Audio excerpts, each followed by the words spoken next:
It's not Oh, what yeah? it looks Well, like, let me tell you Angelina. something. It's Excuse not me. what it looks like. Get your hands off of me. What are you doing? Just shut up. Back in 2019 and 2020.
home decided to watch some TV, listening to the news like Gordon Mosley.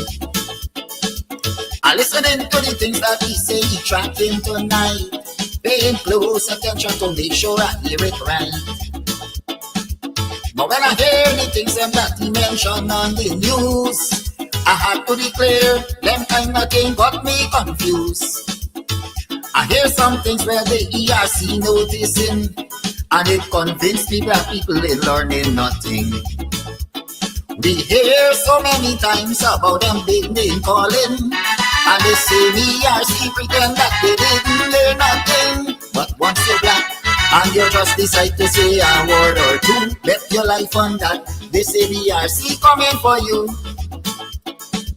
Listen to the things you just hear on social media. Only one set of people allowed to talk in one Guyana. I still say nothing, black people in learning. But this is my concern. I hope one day black people will learn.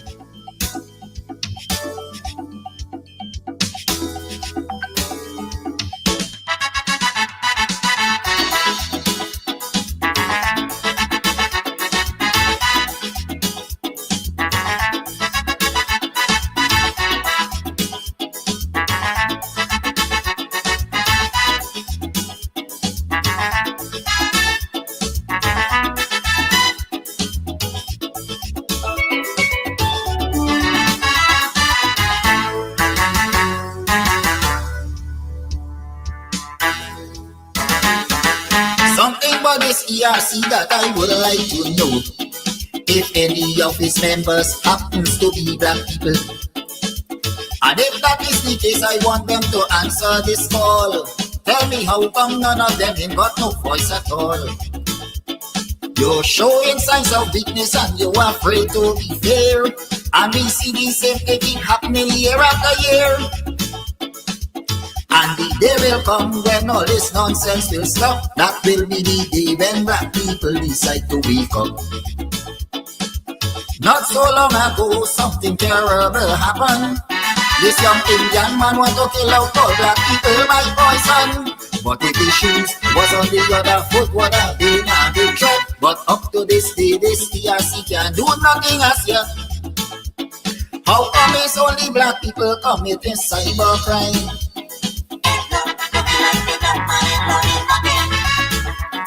When pretty on social media fussing people all the time, I still say black people in learning. But one day will come when the entire table will turn.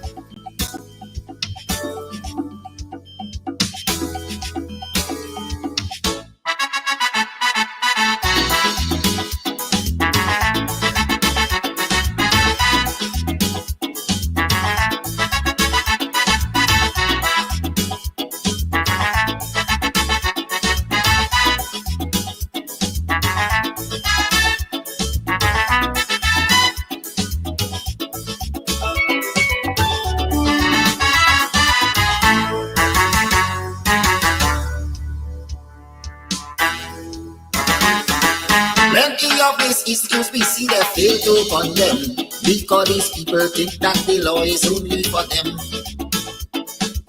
And anybody else who decide to file a complaint, they go call you a racist and don't want to hear nothing. Plenty complaint from time to time has been brought to their attention, but because of this one-sided cybercrime is why they don't show any concern. There's only one set of people that they really care about, and black people must take the abuse and shut them out. Kidaki Amsterdam went to court just recently for an issue that was highlighted by the same ERC. And with pretext the police decide to jump on his case. Without a search warrant they went and search up the man's place. Let us all agree that black people under attack.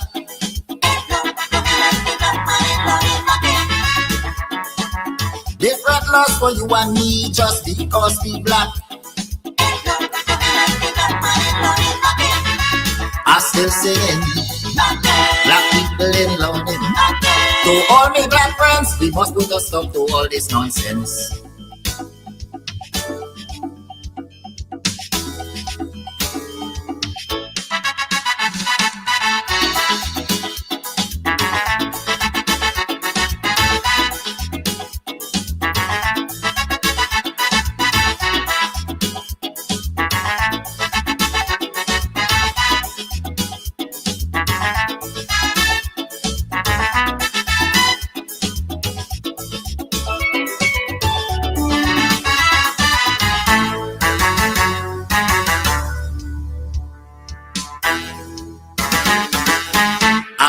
Cybercrime laws to keep people silent, just to make sure nobody criticizes government. And while that is a very clear case of dictatorship, it is no surprise that the ERC ignoring it. Why only the chosen few is allowed to have things their way, when people like me and you must have nothing to say? And when ministers in the government start to launch their attack, you never hear this ERC come out and talk about that. They send a policeman all the way to New York. This fella went up there to serve a cold someone on Rick Park. Under they say, this government decide to fabricate a case, but like they forget the warning they get from Latisha Chase. The vice president described that he use a shallow life.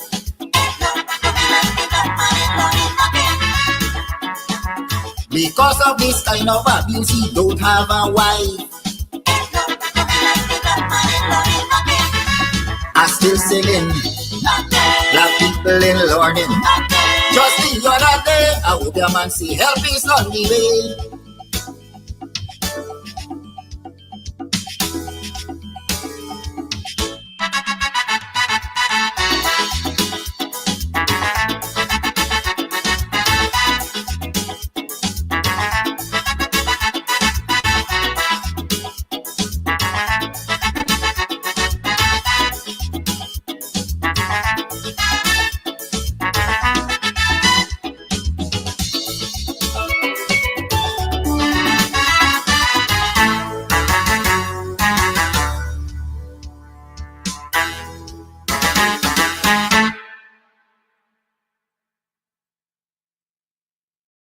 All right, so today we are here at Club Twilight up in Buxton, and we are here to talk about all that's going on up here. Trust me, if you are on the East Coast, you're in Buxton, you're in Tongue, you're looking for a place to get away to, this is the place. The Cutters, mwah. Listen, I'll be having some just now again. We'll talk about that. And then, of course, the ambience is beautiful, fully air conditioned. The decor is on point. The music's on point. Everything's on point. It's just me. I need some work. But everything else that belongs to this club here is on point. So if you want to find a nice little place where you can just drive out of town and have some drinks, have some food, you can call, you can order your stuff and just take it. You don't have to stay. Or if you want to stay here, that's what's up. And of course, they have special events for Valentine's. You can rent a hall. You can rent a hall, honey. You can rent a hall for weddings, for birthday parties, to have a bash. I hope he edits that out. But you know, whatever it is, this is definitely the place to be. So it's on Sideline Dam. You definitely want to ensure that you check this place out. But it's on your to-do list. All right, on your to-do list. This is definitely the place to check out, you know, a really cool, chill spot here in Buxton. I like this. This is Buxton needed this. We needed this. I needed this. You definitely needed too. Thank you. All right, so you might be wondering where we are, still in Buxton at Club Twilight. That's where we are. So Club Twilight also has like an Airbnb as well. So you could come, drink, drunk, and come in the back here and lie down. Look at that. Look at that. Perfection. And the people come in the room and so on. The bed sheet matching the blind, matching the carpet, matching the this, matching the that. We know but we things in Buxton don't play with we. So definitely, if you want to come and you may be having a wedding or whatever, and you just want to overnight and just have a good time because you're gonna be drunk, we got too much road accidents. So you definitely want to come drink, have a good time. They have several rooms that you can rent. You have your toilet, you have your bath, you have your sink, you have your dining area, you have the bed. This is nice. I like it. Anyways, to my friends and my family, if you're looking for me, I'll be overnighting. Also, for those persons who are traveling in from overseas, you want a nice, cozy place out of town, then Club Twilight, call them up, look them up on social media. They have their own Facebook page, and ensure that you come up the side and have a good time. Have a good time. Have a good time. Sorry. I'm sorry. That's it.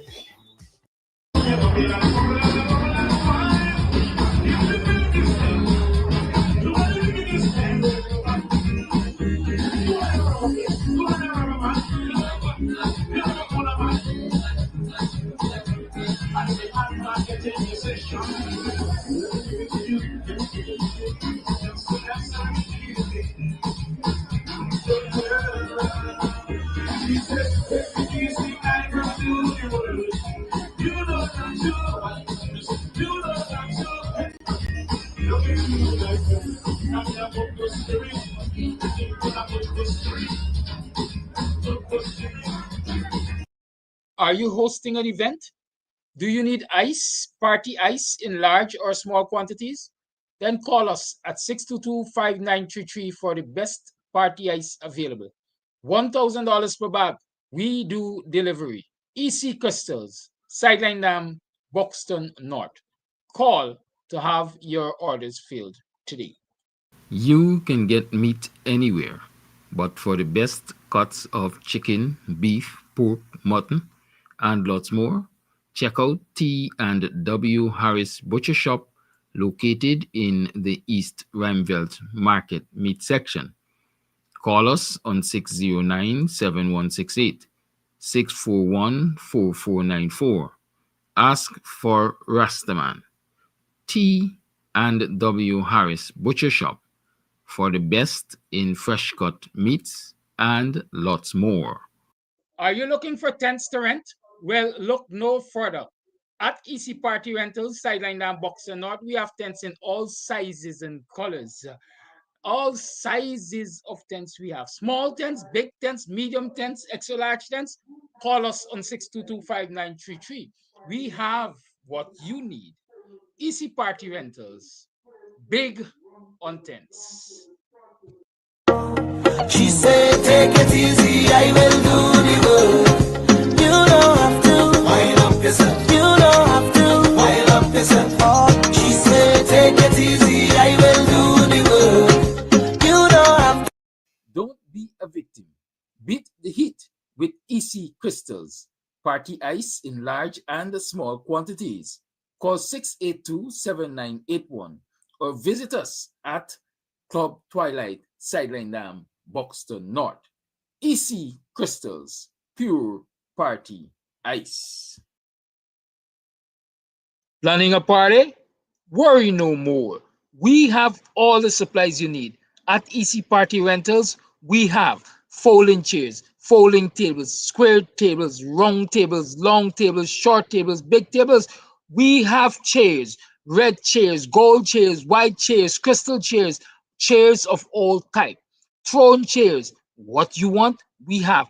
Food warmers, coolers, ice, beverages. At EC Party Rentals, we have what you need to have a good time. You plan the party, we do the work. Call us 622-5933. EC Party Rentals. Let's keep your party going.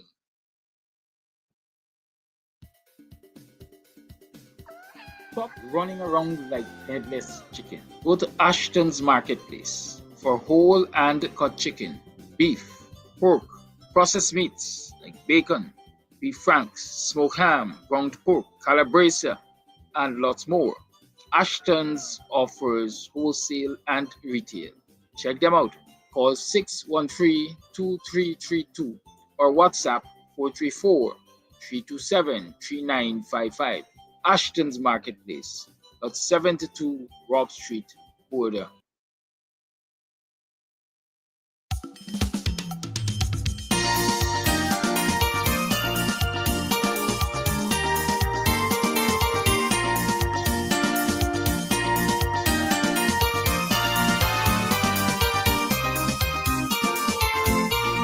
She was born in Guyana, and she brave like hell. Her name is Melissa, better known as Melly Mel.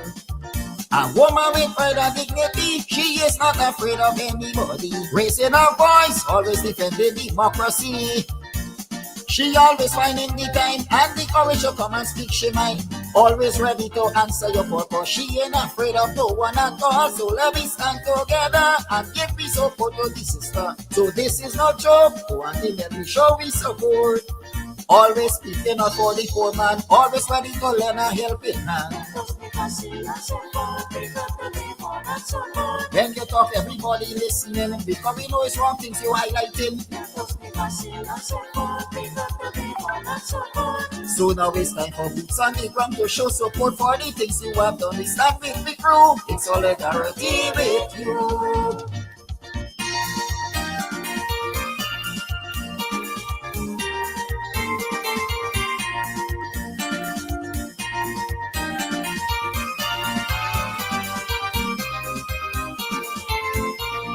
Every day we just see people complaining to Auntie Melly.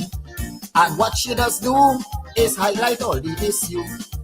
And it is a fact of the this day, she never ever turned anyone away. It was her duty to take complaint from anybody.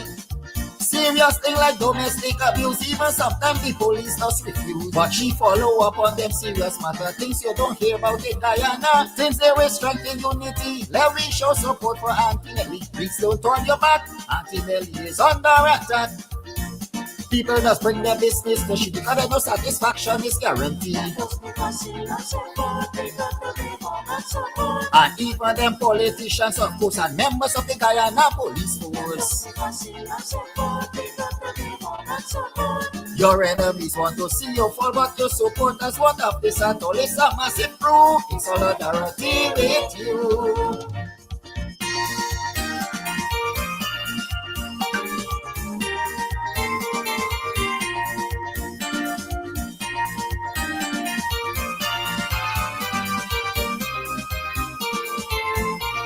I cannot understand where Melly Mel went to get this information to shake up an entire government. But to be something very serious, making all of them very nervous. We would like to know why politicians fighting she so. That information must be terrible, that got this government uncomfortable. Before she exposed them to the world, they trying their best to get rid of her.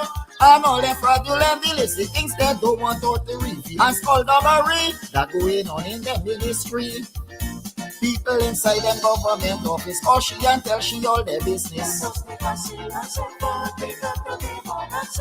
Even one of them who don't get sanction, now the man dishing out information.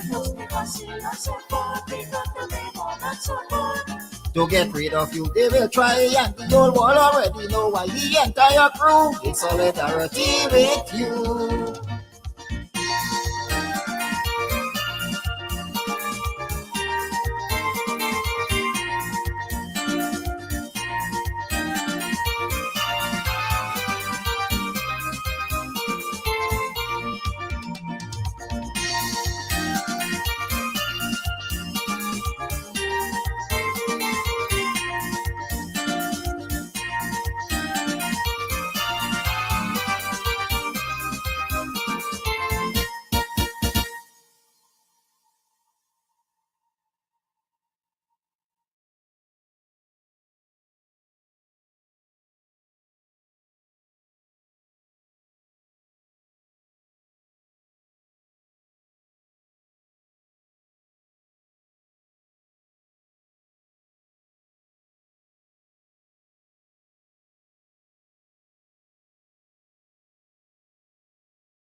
location from for the them. Trinidad. Location 7 miles off the coast of Venezuela. SOS, SOS, Mayday, Mayday, Mayday. Help!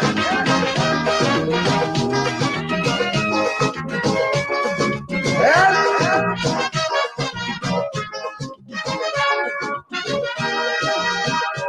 The Trinidad, a luxury liner, sailing the Caribbean Sea. With an old captain named Eric Williams. Oh yes, it's smooth and free. But sadly, Eric Williams passed away. The ship hit rough water that day. Someone turned the bridge over to a captain named Chambers. Me blood crawl, things start to fall. Hold me head when I sail a fall. Captain, this ship is sinking. Captain, the seas are rough. Oh yes, we gas tank almost empty. No electricity, we oil pressure reading low. Shall we abandon ship or shall we stay on it and perish slow? We don't know, we don't know. Captain, you tell me what to do. Whoa, whoa.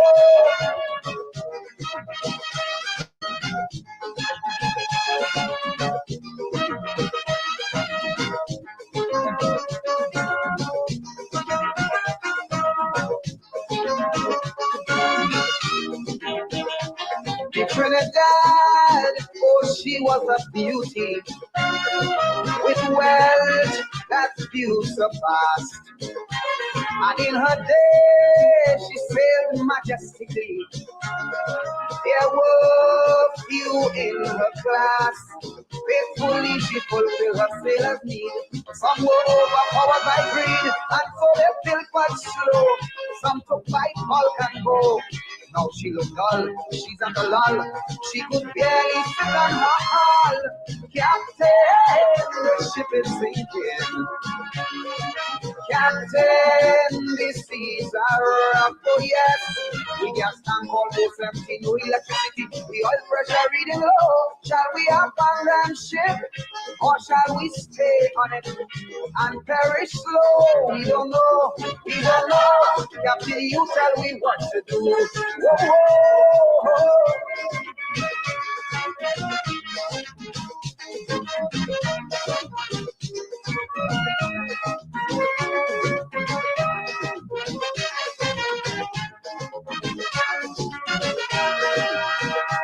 The Trinidad, in her day of sailing, she was a friend to one and all.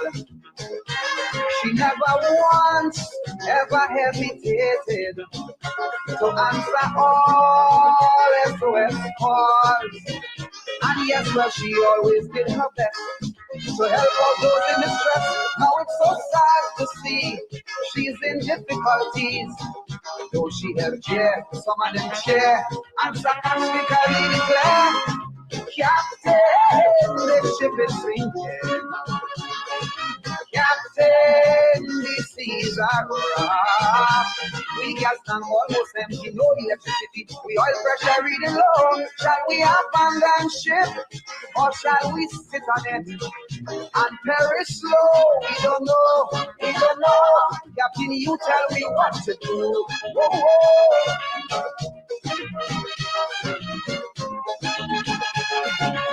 If only there was something I could have done to restore the credibility of this beautiful vessel. Money's no problem. Now there's a lot of fingers pointing, suspicion running strong. Who's to be blamed for all her failures? Who's to be blamed for doing her wrong? Now please remember I'm warning you, but to the air she had to sail through to hold the keys to her fault, so we know who's at fault. Now it's up to you, it's up to me to make her worthy to go back to sea. Captain, the ship is sinking. Captain, the seas are rough. Oh yes, We gas tank almost empty, no electricity. The oil pressure reading low. Shall we abandon ship or shall we stay on it and perish slow? We don't know. We don't know. Captain, you tell me what to do. We don't know. We don't know. Captain, you tell me. Oh, yeah. We don't know. We don't know. You tell me. Oh, we don't know. We don't know. Put up a flag. Oh gosh, we don't know. When we turn to the world bank for help. Oh, I hear. Oh.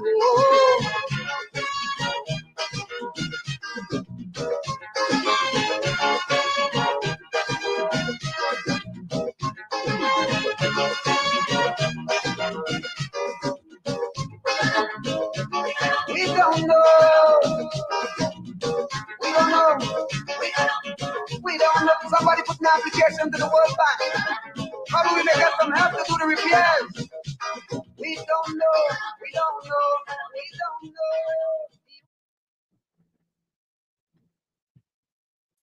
Captain, the ship is sinking. Twilight, the ship is sinking. Bye, morning. Welcome to another program of Guyanese Morning Time. It is now 7 hours 47 on the 21st day of March in year 2025. You are tuned to the Guyanese Morning Time. I am your host, Kidaki Amson. How you been? I was here yesterday, was last night. How you wake up this morning? Which side of the bed you wake up this morning? You got options, so you have to come off on one side every day. What did you achieve yesterday? How are those smart plans coming along, those smart goals? Have you been achieving them? Have you been tweaking them to ensure that you improve you, you improve them? It's Friday's Free Talk Friday, so the lines are open. Guyana, all roads lead to Congress Place of Fire on Sunday, March 23rd for the BNCR Big Fundraising Bingo. 3 coverall games at $1 million per game. 3 letter games at $200,000 per game. There will be 20 straight games at $100,000 per game. $6,000 get you 6 tickets that cover all of the games. Remember, Sunday, March 23rd, all road lead to Congress Place of Fire for the BNCR Big Fundraising Bingo. All right, so you might be wondering where we are. Still in Buxton at Club Twilight. That's where we are. So Club Twilight also has like an Airbnb as well. So you could come, drink, drunk, and come. Remember, those of you who want to vend, if you want to sell, if you want to carry up the cup stand and so on and so forth, refreshment stand and so on, you want to go and sell at the bingo. Vending is allowed, but you have to call 225-785-24 for the information. 225-7852 for further information. You can vend at the bingo on Sunday. But you have to call 225-7852 and discuss your fee because you have to pay a cost. You can only vend if you pay a fee to vend. Okay? Fire on Sunday, March 23rd for the BNCR Big Fundraising Bingo. 3 coverall games at $1 million per game. 3 letter games at $200,000 per game. There will be 20 straight games at $100,000 per game. $6,000 get you 6 tickets that cover all of the games. Remember, Sunday, March 23rd, all road lead to Congress Place of Fire for the BNCR Big Fundraising Bingo. Ensure you are going to catch it. There's enough money, you know. Right? You get lots of coveralls, free coveralls at $1 million each. It's $3 million by way you are doing. And then you got 3 letter games at $200,000, there's another $600,000. And then you got 20 straight games, $100,000 per game. You know, there's $2 million more. And of course, $6,000 for plane tickets. You get 6 tickets to play with. Good. Go down to Congress Place on Sunday, March 23rd, and take your chances. Might be the only thing you win in this life. You never know. Well, I do. Captain, that's your thinking. You know, the G-Gum ship is sinking. They say, who the gods want to destroy the first make mad? Who the gods want to destroy the first make mad? And we're seeing some madness over G-Gum there. we're seeing where the legal officer and the chief elections officer, or the CEO, chief executive officer, chief election officer, and they are at odds, right? Because the legal officer had to give testimony in court. In that case, that Carol Smith Joseph carried to court asking for what is that judicial review in terms of source registration and verifying addresses and so on and so forth. And so the legal officer made his presentation. He gave his testimony to the court. And in his testimony, he's saying that based on an amendment that was made to the Representation of the People's Act, I think, in 2022, thereabout, it is now necessary to have two sets of voters lists. One for general and regional elections, one for general elections and one for regional elections. Right? He's saying that based on that amendment, now it's required, it might be required that you have two separate electoral lists, because some people may qualify to vote in regional elections, but not in general, and some may qualify to vote in general and not in regional, right? And so, of course, we see there that the CEO is up in arms against that statement, and Chronicle itself. This is from Chronicle, this is nowhere else. It's in other news, but Chronicle itself says CEO addresses confusion over unauthorized statement by legal officer. So, like everything else is micromanaged in this country, and so the CEO maybe also has to do the legal officer's duty, because he has to authorize the statement by the legal officer. And so the legal officer who is hired, and I guess is paid a nice cat salary for providing legal advice to GCOM, interpreting the laws exception for the commission, doesn't have the authority to speak of his interpretation of the law, not even to the courts. He has to be authorized by the CEO. And so the legal officer went to the courts and he made his presentation. And the CEO, Vishnu Prasad, who we know got the job on the question of the circumstances, is displeased with that, and so he had to issue a statement.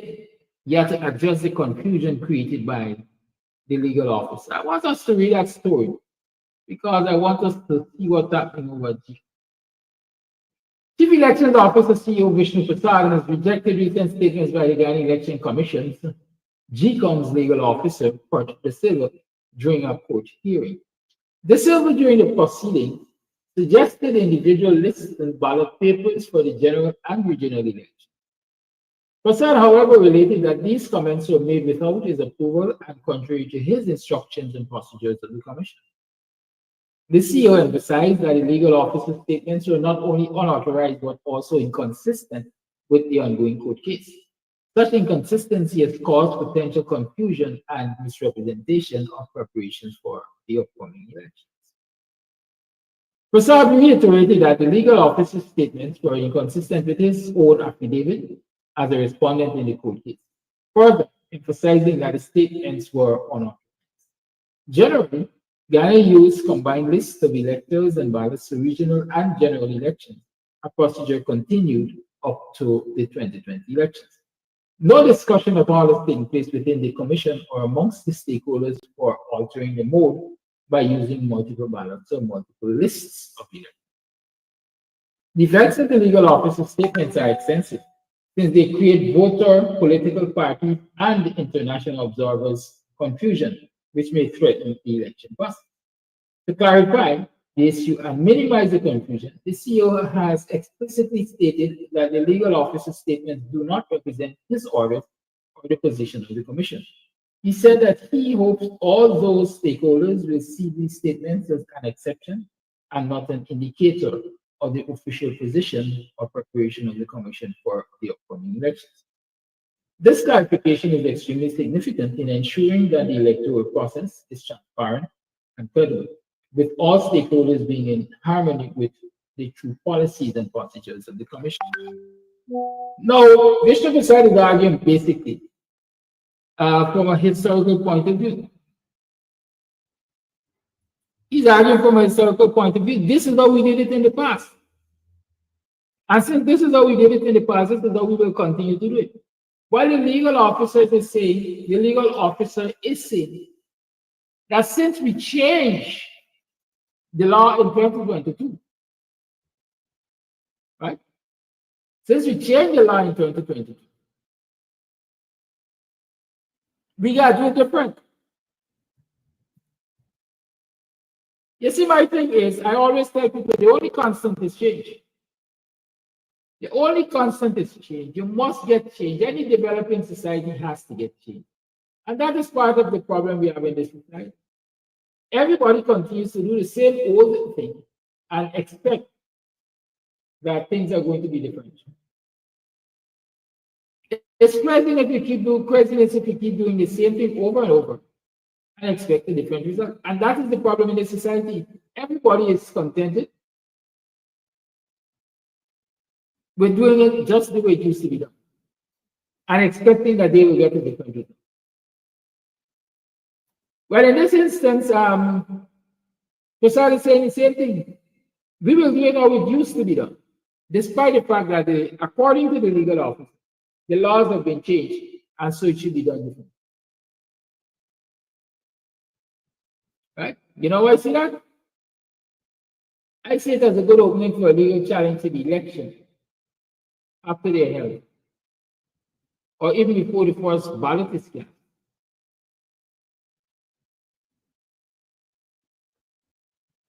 Because if we're going to go into the election with the legal officer saying this is how it should be done, and the chief election officer saying this is how I will do it, then I think there will be grounds enough for somebody to step up and challenge the way elections are being prepared for in this country.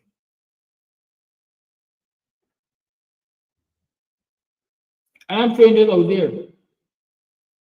People need to stand on the ready to challenge the way GCOM will be preparing for these elections. Already there should be enough challenges in terms of the size of the bloated voters list, in terms of the absence of biometrics. I think these things should be challenged. And here it is, we have a difference of opinion, if we can call it a difference of opinion, but definitely a difference of interpretation of the laws governing elections and the preparation for elections. The legal officer tells the CEO or tells the court, this is what the law said. This is my interpretation of the law. There should be separate lists. The CEO, who perhaps never spent a day reading a law text, says, well, you weren't authorized to make such a statement. But that is the question. Does a lack of authorization mean that there is no validity in the statement? Is that what is happening at GCOM? Claudette Singh has to receive authorization before she can speak.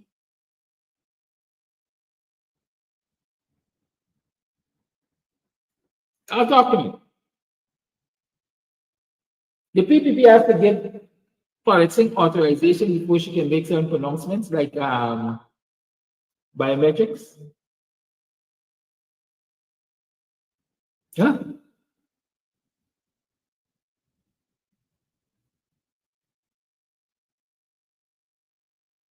Because Vishnu is telling us the legal officer should have gotten his authorization to speak. And since the legal officer didn't get his authorization, he has sought to clarify the legal officer's statement in the public.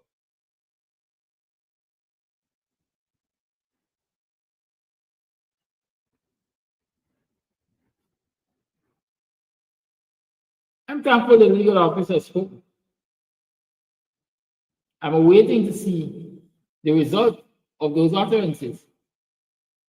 I think that case is going to be ruled on the 28th of March, 28th of this month, next Friday perhaps. I want to hear the ruling, number one. And number two, I want to see the interpretation behind the utterances of the legal officer and what GCOM is prepared to do. In the meantime, us as citizens, we have to understand our responsibility to keep pressing home the point to GCOM that we want biometrics. A free, fair, and credible elections cannot be guaranteed without biometrics in this country. There's a need for more people more people to be on the front line, more people on the picket lines, more people chanting down Babylon, more boots on the ground. There is that need. And I'm hoping that, recognizing that we're just a few months away from elections, our citizens can recognize that and put their shoulders to the wheel to demand certain safeguards before it comes to election.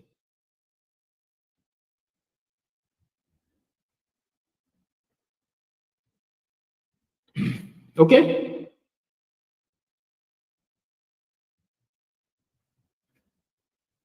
We have to stand as a people. Just as how we were out there on Tuesday evening, in large numbers to show support to Melimel. Again, big up the people who turned out, and big up the people who will turn out in this new week, Tuesday again. I hope the numbers double. I hope the numbers keep swelling. The same way I think we have to turn out in front of GCOM to sound our voices. I was reflecting the other day and I said, how is it that so many persons came out on an evening that is past 5 to show support for Melimel, but you can't get them in front of GCOM during the course of the day? Oh, you know what? Maybe they will claim that they have to work and look after children and so on. Why don't we take the protests to an evening protest? Not in front of GCOM, but where we can find the GCOM officials. How about that? Anybody knows where Clara lives? She's the chairman of GCOM. Why not take the protest candlelight vigil, for example, in front of where she lives? Maybe that will give her enough reason to rethink our positions. Rumor has it that the PPP operatives are throwing a snake in her yard during the 2020 election, and that gave her a reason to backpedal and did the PPP bidding and continues to do the PPP bidding.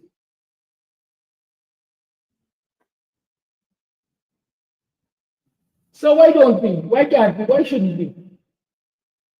Do some nice candlelight vigil in front of Twilight house and in front of the CEO's house and insist that, you know, what we need are biometrics and a clean voters list for the next elections.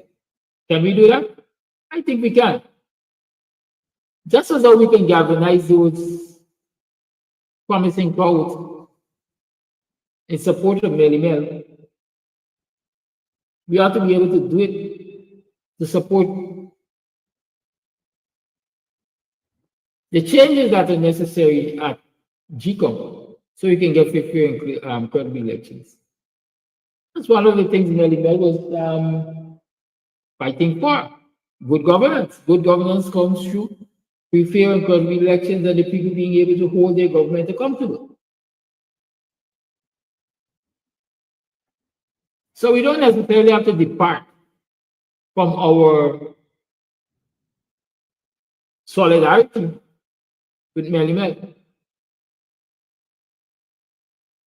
but we just have to focus the fight on GCOM. I'm sure she'll be happy. But like I said, it's Street Talk Friday lines are open 6225933. Let's stop. Thank you to the man behind the song. Claude Bascom is the name. This is the Melimel song coming up for you. I think that's all I call it.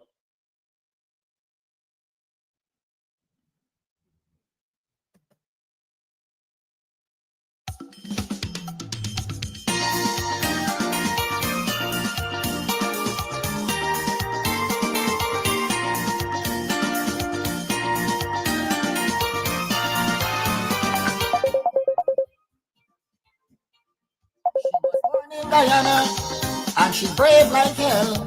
Her name is Follow to hear me. better known as Smelly Mel. A woman with pride and dignity, she is not afraid of anybody. Raising her voice, Follow, good morning, can you hear me? democracy. Yes, she always finding the time. Call you on. Thank you very much. Good morning to you and all my black brothers and sisters in Guyana. This is Flash Garden this morning. I could see them beat me up for me to say this morning again. But you jumped the line, Mr. Amsterdam, because what I'm going to mention, you already said a piece of it. I got 3 short and spicy this morning. I love that word, short and spicy. First, let me say this here. I like to talk the word of God for your program. Jesus said, one of you will betray me. And one of them said, oh Lord, it is I. And the same one what betrayed, not deny now, betrayed Jesus. That's the same one. Today's the last day I'm going to talk about Mel because we get to know the truth. And I will stand by her, by praying for her and ask God to help her there. I hope she learns from some mistakes because God tells Flash Garden, pray for your enemy. And she was my enemy.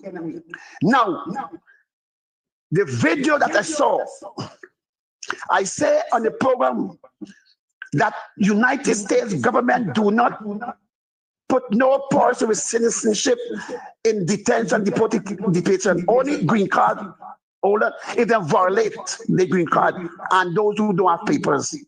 But your close friend came out and make a video. Very close, he said, and he could only mention certain things. He said Mel is not a citizen. He said Mel don't have a green card. He said Mel married, yes, and she and your husband went in for them interview and then turned both of them down and said their wedding is fake because it seems like they married to business. Okay, move on, Flash Garden. But the boy said that he believes is the Guyana government did that. And I believe that too. Because we said it long before. We said Mel and the tight clothes guy after pray. With word that Donald Trump in win election. Because Donald Trump go send them back one at a time. I said because them Collie Boy control the Yankee dollar and the oil. And you see what happened? No. There's something I see. And please, whosoever did it, stop doing that. Stop doing that. Don't put out the figure that you all already make for pay lawyer to 35 point something $1,000. Don't do it. Just thank people for the support. Because you're going to make the lawyer bleed all and call for more because he will say, oh, she could make more money anytime. That is not right. No, I talk from experience. When you go for your interview, it is all the body leave on those who married the individual. He have to get all his documents. And if they turn down because of the Guyana government, she got to take a good lawyer, a Jew lawyer. He go call for arm and a leg and piece of ace, yes. But he go make sure she gets a green card. Because if they went there and she husband walk with all papers in he and she name, filing tax, paying bills, you get to the main thing they just look for. Insurance. And if you take out insurance with you and your wife's name and so forth, she will win that case and they would have to give her a green card. But she will still have to come back in Guyana to answer whatever charge. That is what immigration called for. No. Last, before I go. My beautiful sister who I love so much, always give her credit, Miss Coretta McDonald. She mentioned something last night that they going back next week, the other week, and every week. That is nonsense, Flash Garden said. Nonsense. It's election year. Take that same crowd to Credit Sing house, me said, house. Because it's not working at your workplace. Take it in the house. After no time. Let you get restless night and sleepless night. We say y'all will be fighting and get benefit from that. Going there every Tuesday. Y'all don't get benefit there. It's going to benefit them fat cats who looking for numbers for going parliament for eat what we call me. Trust Garden said. Why we don't think wise and stop thinking foolish? Look what happened to she mentioned about all them schools that having problem. Mr. Amsterdam tell us years and tell black man what happened in school. No toilet teachers are used. It's one bathroom in teachers, one bathroom for teachers that children use. Is that no? Is that happening for years? Nobody doing nothing. They're only talking and run them out like Flash Garden. And don't come up with no plan for stop that nonsense with the only people they're doing. It is time. We're using the word black man power. Black man power. You guys not demonstrate black man power. You got to demonstrate black man power. Are your vice president was sitting there in legal saying the young Korean people fight for democracy 2020. They fight for their rights. Why young black people can't go outside there and fight for fair election and a clean vote list? Credit Sing is the one, not Jack Joe. Is Credit Sing only key for black people victory? And it's time for you stop talking and talking and talking. Thank you very much for your time and have a wonderful weekend, all my black brothers and sisters.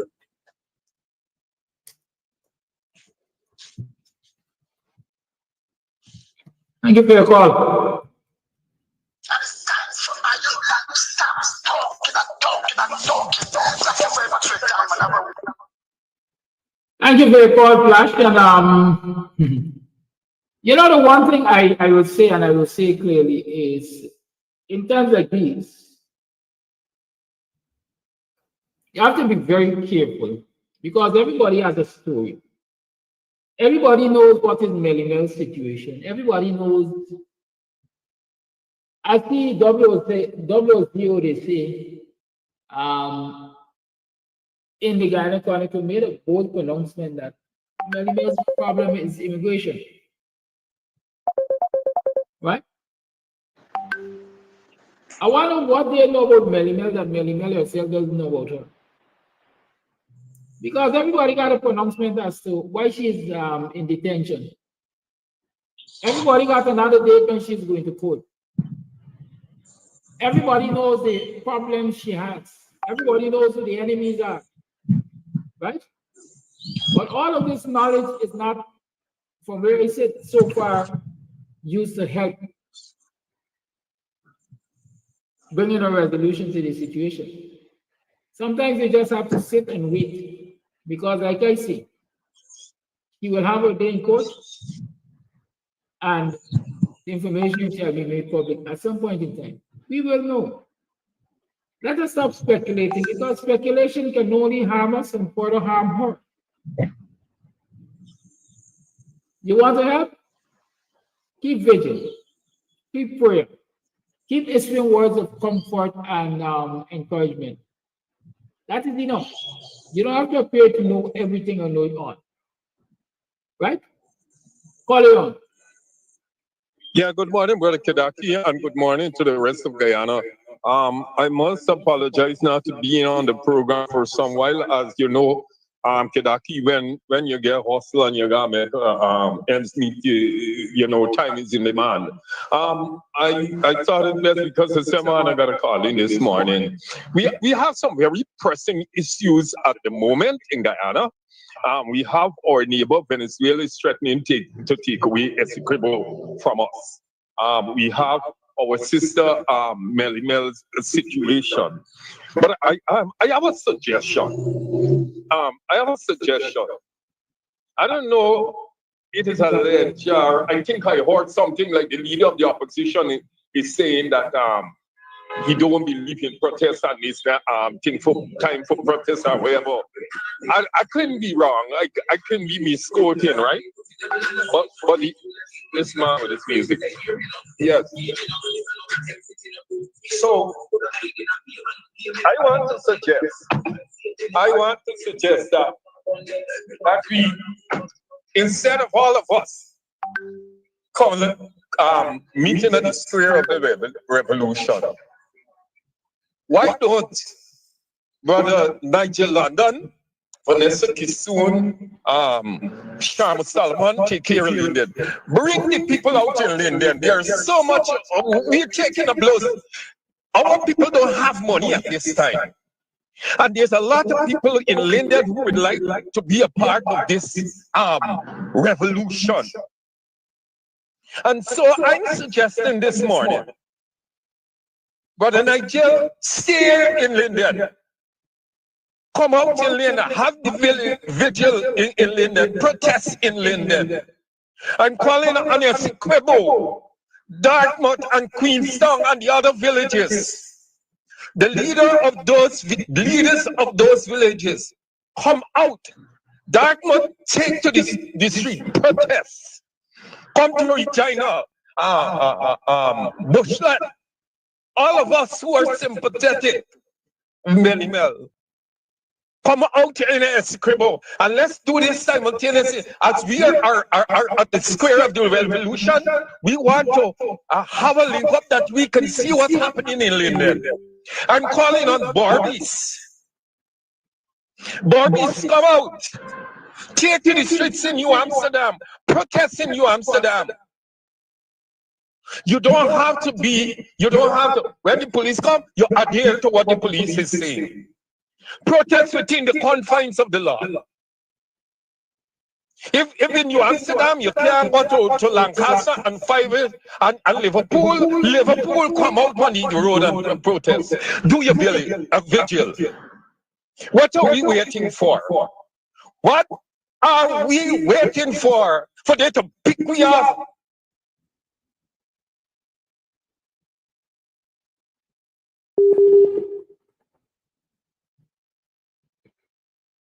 Seems as though we've lost the caller.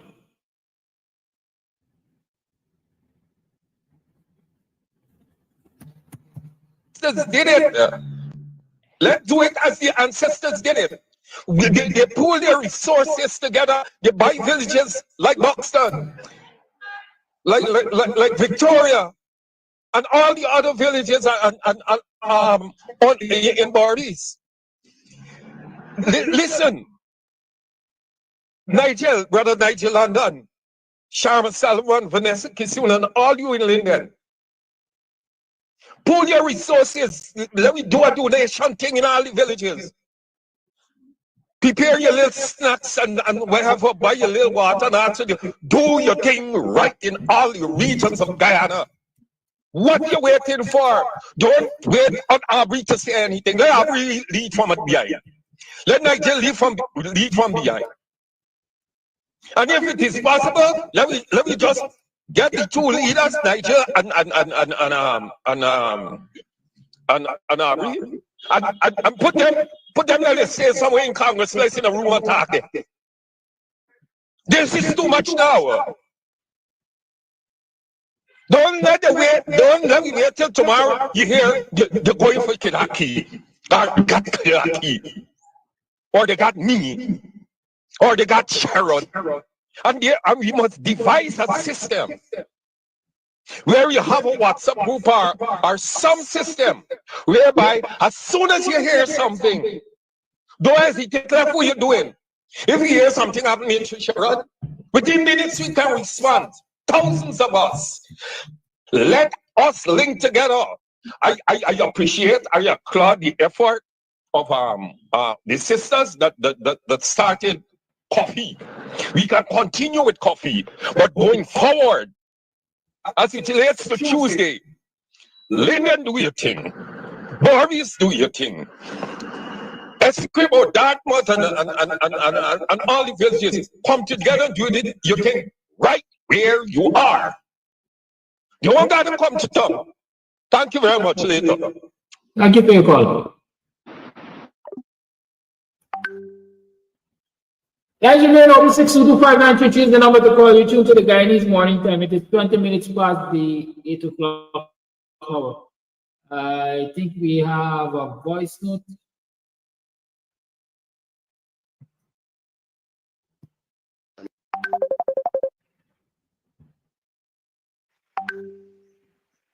Call it on. Yes, good morning, Mr. Amsterdam, and good morning, everyone in the Guyanese diaspora. Good morning to all Guyanese. Mr. Amsterdam, there is a video that caught my attention, and being that we have, in the spirit of the protest for Melly Mel and solidarity, I think this video speaks 1,000 words because there are several women from Canada and other parts of the world, also American citizens, who have been picked up, green card holders as well, and their situation seems just like Melly Mel from their explanations. It's incredible. So the video speaks. So I could let you show the video if you choose to, and we can take it from there. Once again, thanks for giving me the opportunity to share this video. And that's it. Thank you for your call. Good.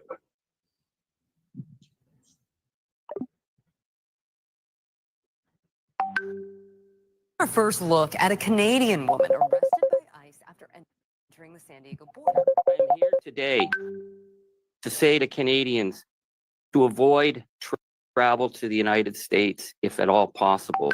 Well, the horror stories keep piling up. This time, a Canadian woman was detained and held by U.S. border security for 12 days. She's back home now, and she still doesn't know why she was held.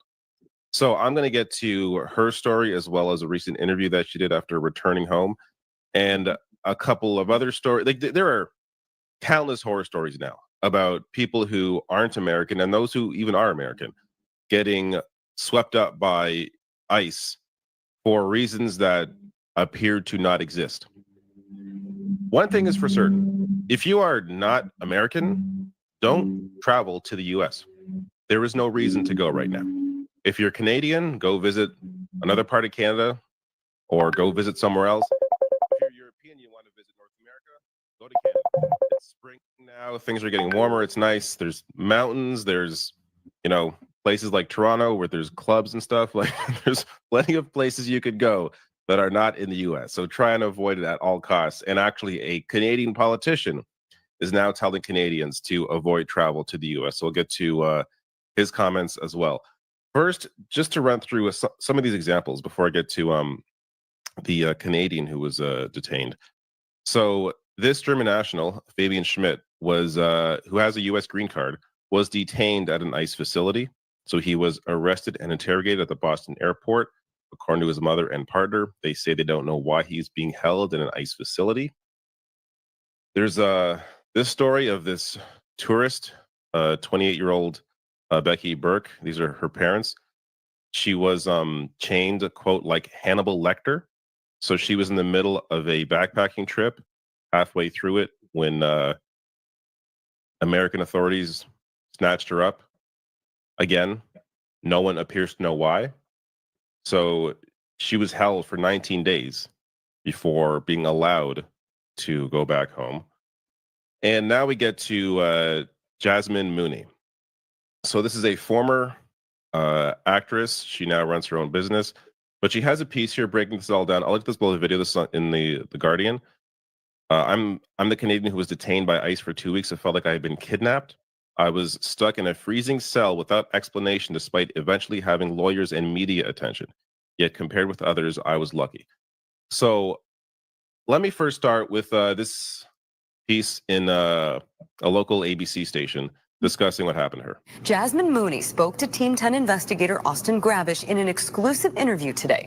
Her detention by ICE has caused backlash, and at least one Canadian lawmaker is saying tonight he's concerned Canadians may not be safe when they visit the U.S.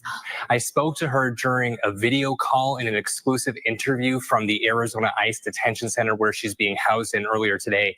And she's actually been in custody now for 11 days and says no one has told her how she can get released released. She says she went to the San Diego border last week from Mexico to get a work visa. CBP denied her request because she had a previous visa revoked.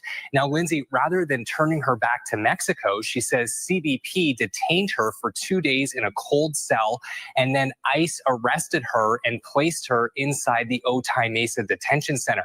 Now, Mooney is the third foreign national I've spoken to in just the past few weeks who's come to our border, had a visa issue, and then been placed in detention. Immigration attorneys tell me this is highly unusual and are not sure why visitors are not being allowed to go back to Mexico. Mooney says she's been horrified by the conditions inside the detention centers. She has been talking to women who were arrested in their homes by ICE for being in the U.S. illegally. And she tells me she's also met another Canadian who was taken into custody by ICE recently in San Diego. And she says that woman claimed she was married to an American, but didn't have proper paperwork and overstayed her visa. She says that woman got arrested during a traffic stop in San Diego. Here's Mooney speaking to me from detention earlier today. I really don't want this to be just for me because my situation is way. That video is 40 minutes long. It's natural that we won't be able to play the entire video. Those of you who have an interest in it, you are free to go and view it on YouTube. It's there on social media. It's 26 minutes past the 8 o'clock hour. You're still tuned to the Guyanese Morning Time, and I am your host, Kidaki Amsterdam. Call your line. Call you on. Hey, good morning, Mr. Amsterdam. With the video you're just playing, you're confusing me there. At one time, you guys protested the government of Guyana for Melly Mel's arrest. And according to the video, it's a routine thing in the US. So I don't see a reason why you're protesting the government of Guyana. And the people that are protesting, all of them have American visa. They can come to the US and protest for Melly Mel. They can come and show up at the White House or where Trump is or at the ICE office, like Aubrey Norton, Sherrod Duncan, the Coretta McDonald, Cathy Hughes. They have American visa. They can come to the US and protest for Melly Mel. In protesting in Guyana isn't gonna make a difference. Them should come to the US and this is the right place for them to protest. And I don't know what's going prior to this. Rickford Burke has a lot of connection with the State Department, the FBI, and Congress. I don't know why he can't get in contact with them and get the girl out of here. That's my 2 cents, Mr. Kadaki. Thank you for taking my call and good morning again. Thank you for your call. Sometimes I save my energy. I don't always feel like cursing people. But this was a good case to curse about. Right, a very good case to curse about. We are saying, and we will continue to say because we have information that suggests that the Guyana government has its hand in the detention of Melly Mel. And whether or not the US got a policy of picking up people and whatever else they do with them based on immigration issues and so on and so forth. The fact is, we are saying that the Guyana government has its hands in the detention of Melly Mel, and we're going to continue to call them out for that. We're going to continue to call them out for using $50,000 monthly of Guyanese citizens' money to pay lobbyists to do what? Not on behalf of Guyana, but on behalf of the PPP. That is what we will call them out for, and that is why we will continue to protest. Call it on. Hi, good morning, Kadaki. Good morning to everyone. Kadaki, I don't mean to tell you what to do, but I think you should read this program with some of these jackasses who's calling something and talking a whole bunch of crap, right? Like the previous caller. Anyhow, this is not what I'm calling about, really. This PPP people and this PPP government and the people. You know, this is getting overbearing. It's been overbearing for a while now, right? These people are a bunch of contradictors, a bunch of corrupt people, and a bunch of people who always plead plausible deniability. You know, and we need to get it needs to be we gotta be fed up with this so much we're getting now because there's a lot of things that could be plausible. You know, defending yourself against human rights is something plausible. Defending your country against corruption and all these things is plausible. And they're the only ones seems to be able. Look at the vice president get caught red-handed in his whatever part of his house making a government deal that should be done in the government's office, but it was done in his house. Right? Look at the Skeldon place. Look at the road to nowhere. All these corrupt deals and all these things that this country has lost so much. The people of the country has lost so much. And what they do, they plead plausible deniability. So we need to done this crap. We need to stop this crap, and we need to get up and get physical in this place here. You know, because I know that there's a lot of people who feel the same way that I feel that need to get up and rise up against these people because apparently we talk. It's good to talk, yes. It's good to have all these things, but for sometimes it needs more than that. And I think we should start by our demonstrations and let these people see that because it seems like that's the only thing that they know that they will respect. Also, I would like to mention that something that is plausible as well is if they could take their armed force, not the GDF because they're not arming the GDF.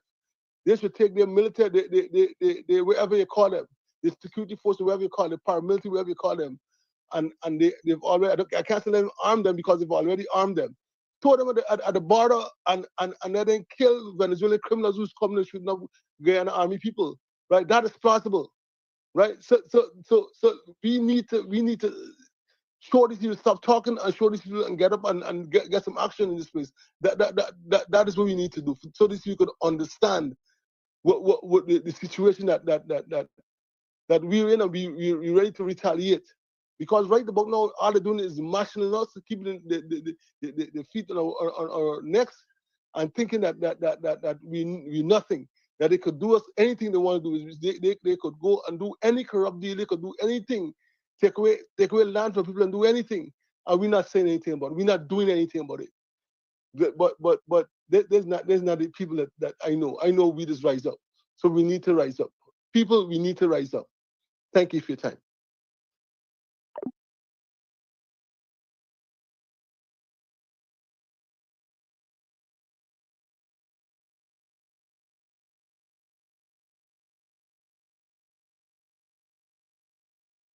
And the courage to come and speak she mind.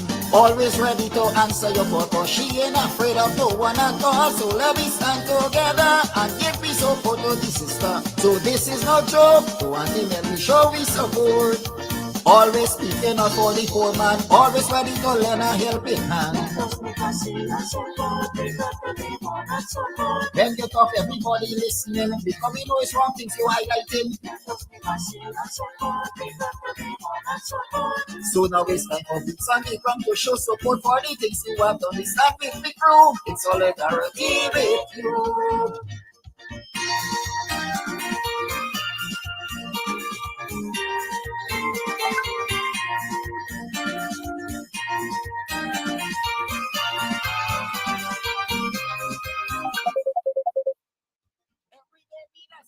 People complaining, oh, Auntie Nelly.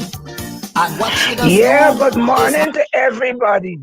Now, Kadaki, early in the week we saw where the installed regime is trying to destroy our passports by putting on all them different things that should not be on a national passport.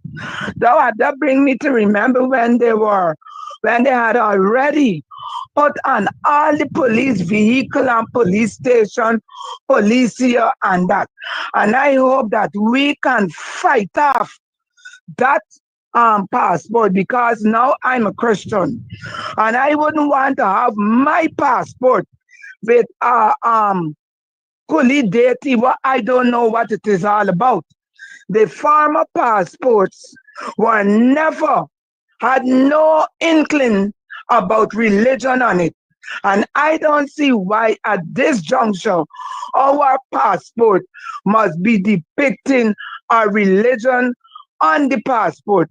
I don't even know if they used to ask you where's your religion when you're applying for a passport. So I think these are one of what this is a main issue that the Guyanese public should openly reject. I could remember speaking many times about our national motto, one people, one nation, one Guyana. And I had asked the programs to be made, to be done, to let people, the young people know the 5 symbols of nationhood and how we were to protect those symbols. That being our national motto, our coat of arms, our national anthem, the national pledge, and our flag. That is the 5 symbols. And to date, I have never heard that coming over and being a program to let people know about those things. Lastly, with this sanction, you're hearing so many different aspects of the sanctions. And I think that we need people out there who can explain what the sanctions really mean and how we should adjust to the sanctions, because I think I saw where they say it was financial, and no financial place should be doing business with the people who are in the sanctions. But there is it this week. I saw a receipt and a check that was being made out after those sanctions came into view from the Bank of Guyana. So I would like to know what now may become of the Bank of Guyana, seeing that they still continue to do business with the persons who have been sanctioned. Bye-bye. Thank you for your call. They only pay a whole debt, man. It's all that they were paying. They were paying all that. The sanctions stop you from collecting money due to you. I don't know, I'm asking. Are sanctions retroactive? I don't know, I'm asking. The sanctions stop political parties from collecting political contributions from different companies? I don't know, I'm asking. $20 million went to the PPP from the Mohammed. That was what? Who knows? That might have been the monthly contribution from the Mohammeds to the PPP. But I don't know. We can only assume we know these things, or we can put them out in the public and try to get answers.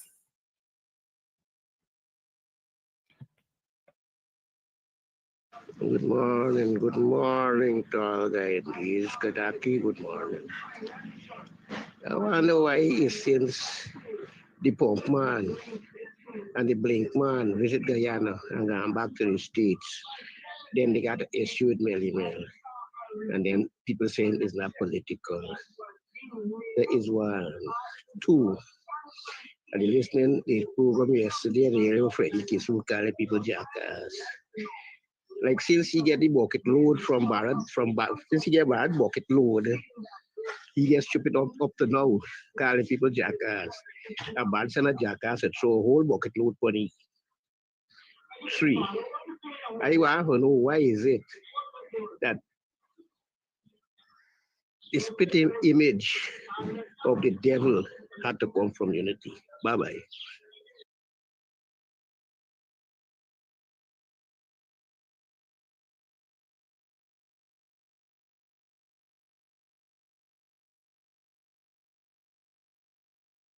I like all the issue. And it is a fuck up to this day. She never ever turned anyone away. It was her duty to take complaint from anybody. Serious thing like domestic abuse, even sometimes the police just refuse. But she follow up on them serious matter, things you don't hear about in Guyana. Since they were strength in unity, let me show support for Auntie Nelly. Please don't turn your back, Auntie Nelly is under attack. People just bring their business, but she because no satisfaction is guaranteed. And even them politicians, of course, are members of the Guyana police force. Your enemies want to see you fall, but your supporters want to this and all is a massive proof. It's solidarity with you.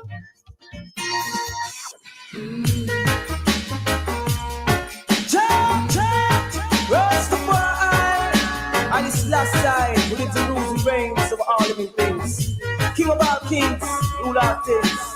Lord, give us strength. Oh, never let I face to live out the greater part of my days.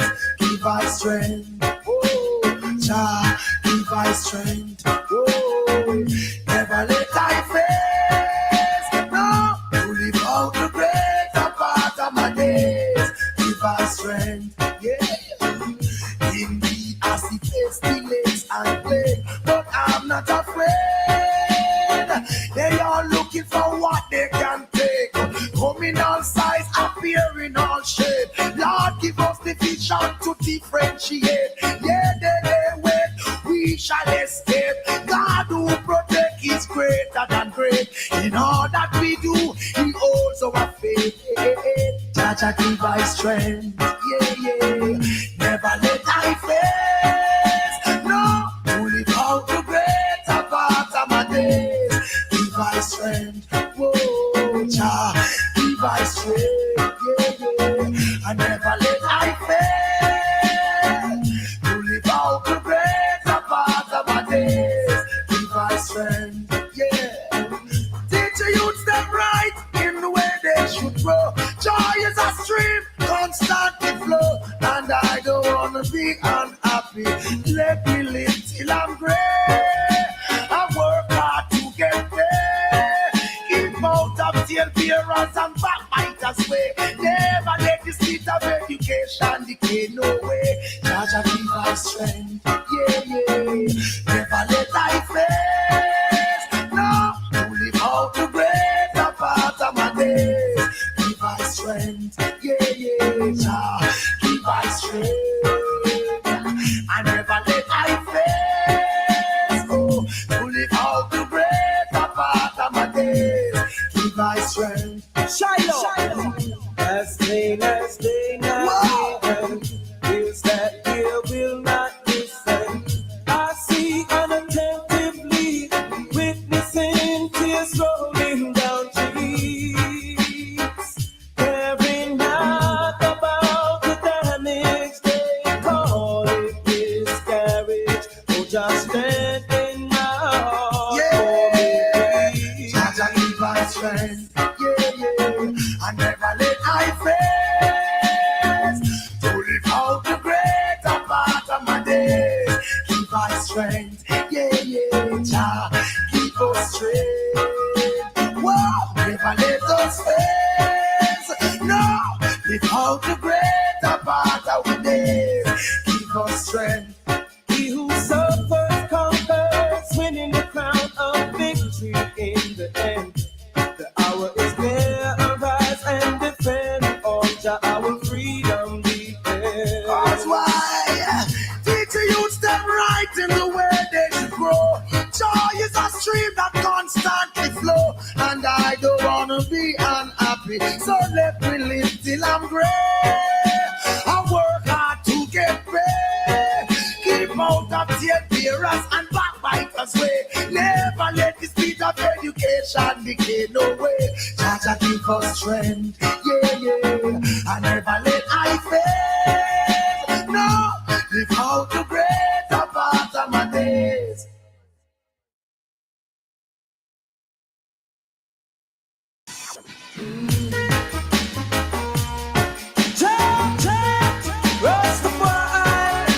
And it's last time who lives in rules and reigns over all living things. King of all kings, rule all things. Lord, give us strength. Oh, never let I face to live out the greater part of my days. Give us strength. Oh, Jah, give us strength. Oh, never let I face no to live out the greater part of my days. Give us strength. Yeah. Indeed, I see pestilence and plague, but I'm not afraid. They are looking for what they can take. Coming all size, appearing all shape. Lord, give us the vision to differentiate. Yeah, they wait, we shall escape. God who protect is greater than great. In all that we do, He holds our faith. Jah give us strength. Yeah.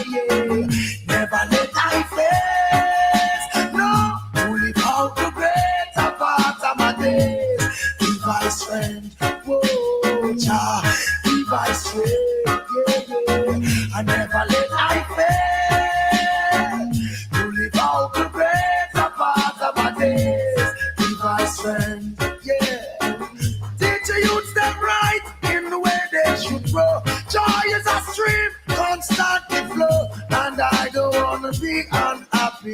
Let me live till I'm gray. I work hard to get there.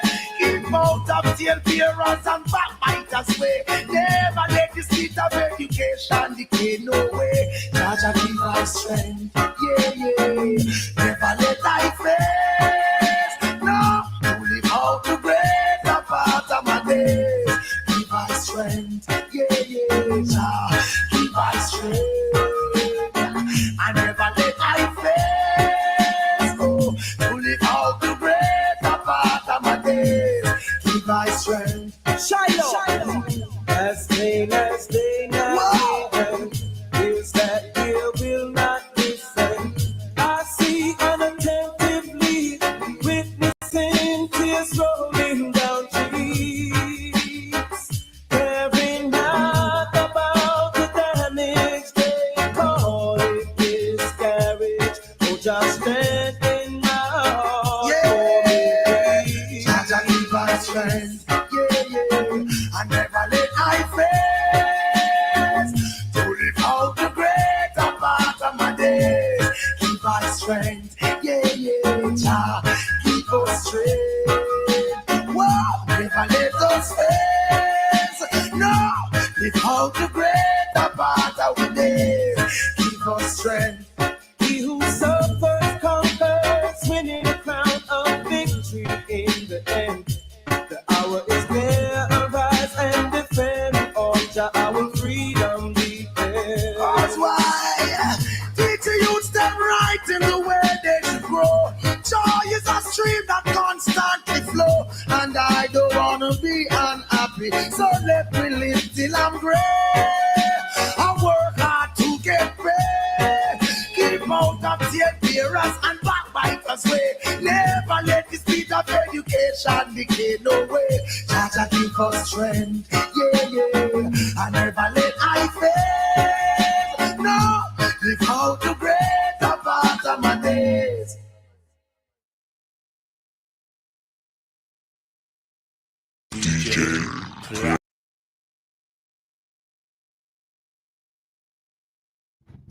I never let I fail. Morning, are you morning? I don't try with this singing thing, man. It's not one of my favorite things. I'm a talker, not a singer. I'm also a doer. Then the Champagne Collison says she feels my heavy heart. Oh, Lord. Uneasy lies the head that wears the crown. Do you know that saying? Morning, morning. Welcome to the program. Another program of Guyanese Morning Time. It is 15 minutes to the 8 o'clock hour on the 24th day of March in the year 2025. I am your host, Kiraki Amsterdam. How you been? How was your weekend? How was it yesterday? How was your last night? What have you been able to do over the weekend that, brought you closer to a state of liberation, elevation, accomplishment? Have you been able to stick with those smart goals that you are always encouraged to set? Have you been working the plan, or you got the plan working you? What have you been doing? Talk to me. Have you used your skill? Not necessarily the bookkeeping skill that you go to your 9 to 5 with every day, but how about your pastry making skill, your craft skills? Have you used them over the weekend? Perhaps earn some extra to strengthen your financial position. What have you done? I want to know. I'm always interested in what our people are doing to, I would say, safeguard themselves, to create a buffer zone between the wickedness of this government and the wickedness of the people who surround the government and the wickedness of mankind as a whole, who every moment they get will try to subjugate somebody else. Every moment they get will try to, quote unquote, enslave another human being. Every moment they get will try to put you in a position where you believe that, there's no way out. The Jamaicans say, if me not shit, them can't yam. Some people like to put us in those positions. And so I will forever encourage people, create that buffer zone, create that space Don't use all of your time and energy for the government. Save some for you. Invest in things that you can necessarily hand on, pass on, you know, gift to your next generations. So they don't have to start at zero like you did. Ensure you're doing things that will empower your next generation. So nobody gotta come and tell them you gotta eat the food. If you gotta eat the food, you know, naturally you gotta do whatever it takes to eat the food. You lay the foundation so that they can eat the food and eat comfortably. Because when I look around this dear land of Guyana, every day more and more I'm seeing that unless we as a people, we as a nation, come together and decide to take a stand against the likes of those who surround this government and who are in government, we're going to be in some serious shit. I got a reel I want to show you. I like to listen to reels and look at reels. And someone dropped this in my inbox. I want you to have a good look at it, because it's a good place to start or this and that discussion. But you're just looking at it and listening to it. I don't know if there's much I have to say about it, but you just, you know, pay attention, listen up.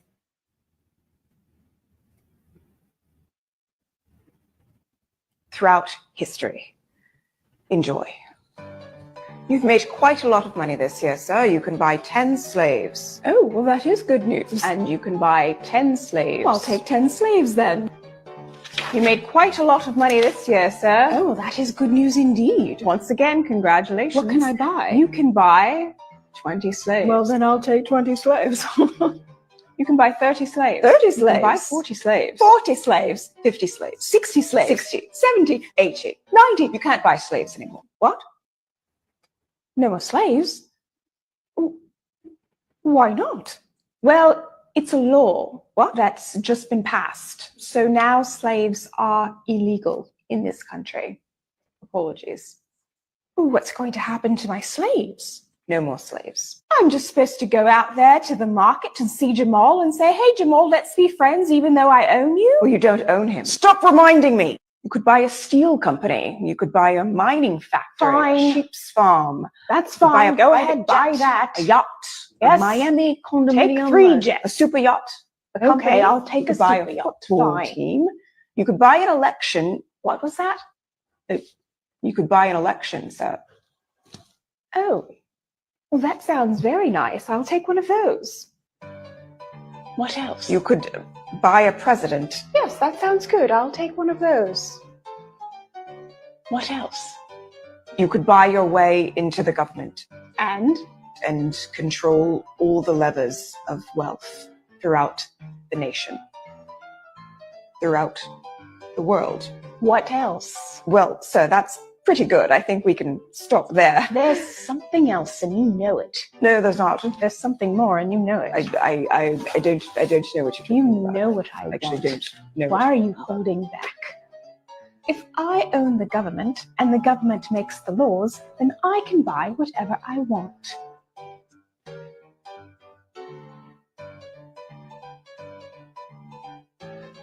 Okay, fine, you can buy slaves again. Yes, I knew it!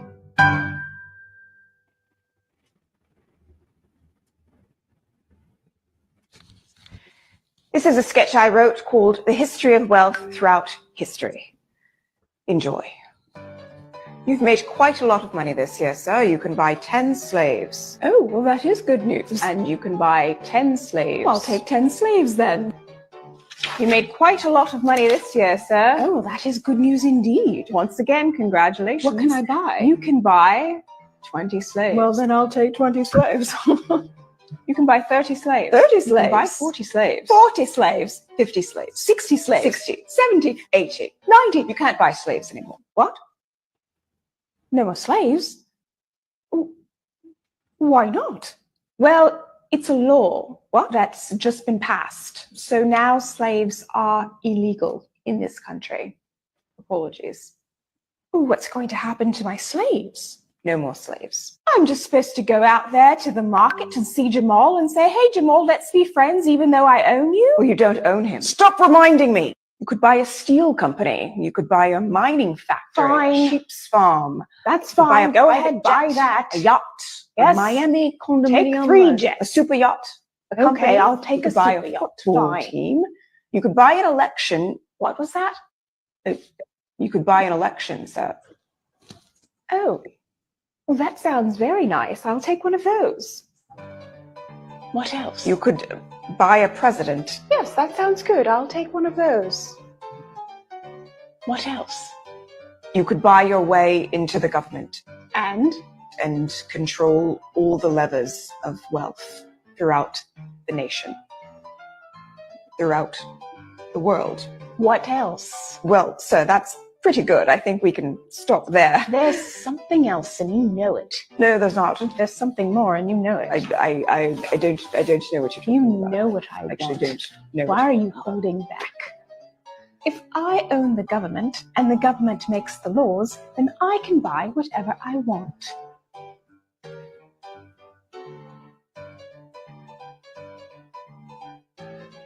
Okay, fine. You can buy slaves again. Yes, I knew it!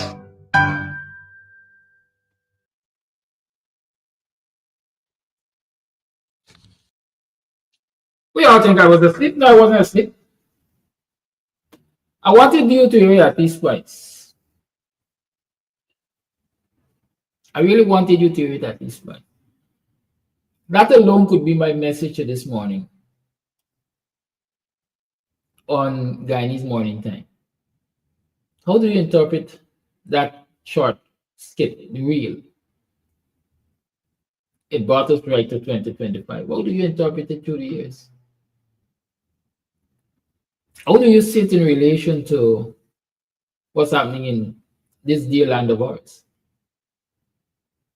What's happening in the US? Where many of you claim you have perhaps the greatest democracy and democracy works. Have you been reading between the lines, or you just been hearing what is being said?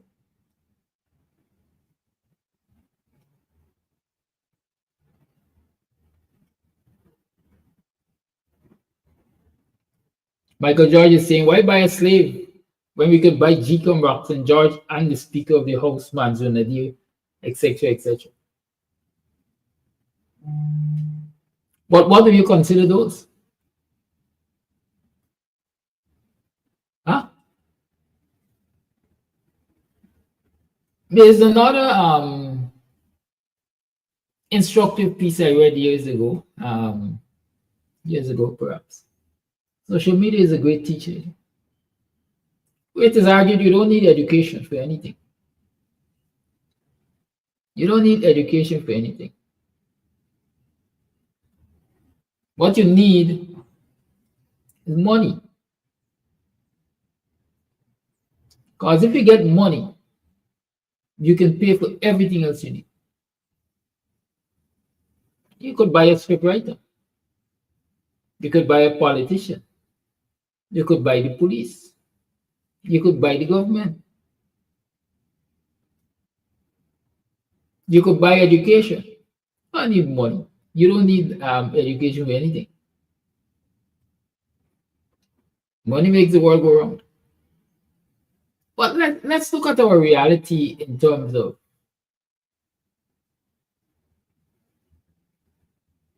buying the government. Let's examine Ghana in terms of buying the government.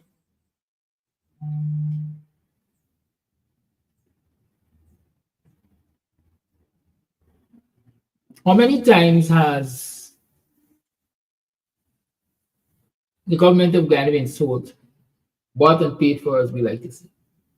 Let me take you back in time.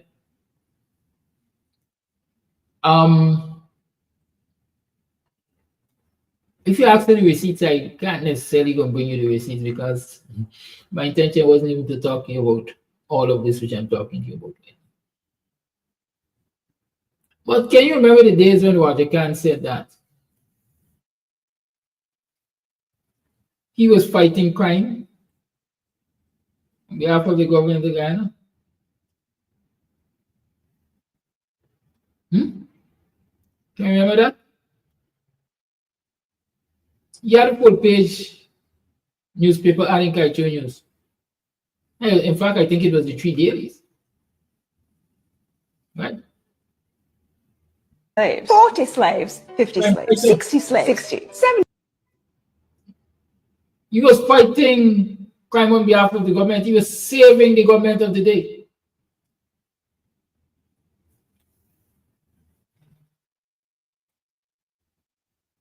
He had equipment that could triangulate your calls and listening. Equipment that evidence later showed was purchased by Leslie Ramsamy. At least that is what the information came at the time.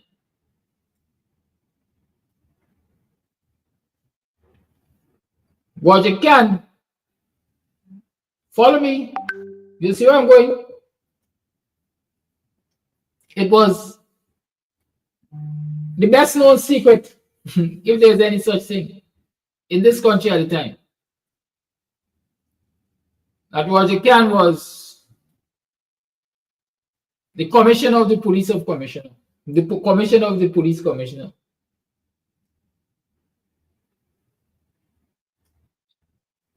Am I making sense? At the time, up until I think he ran into Felix, Roger Khan used to run the show of the Ghana police force. Every policeman had to see Roger Khan as probably a commander-in-chief, because it would appear as though he was the commander-in-chief of the commander-in-chief at that time by Jack Liu.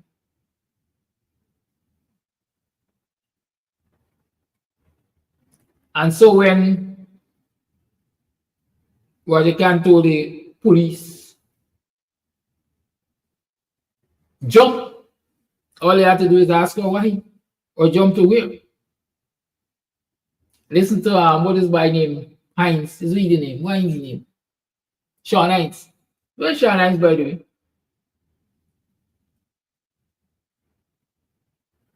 He has given us sneak peeks, tidbits about how the police operated, how they enabled, how they supported the quote-unquote crime fighting work of Roger Khan. He said they had a death squad, they had a killing squad, they had a phantom squad. I can't remember if he said they were other squads.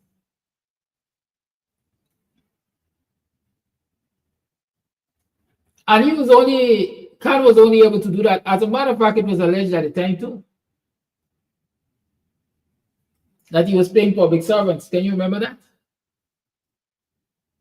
It is alleged that teachers' salaries were ever so often or consistently paid by Roger Khan.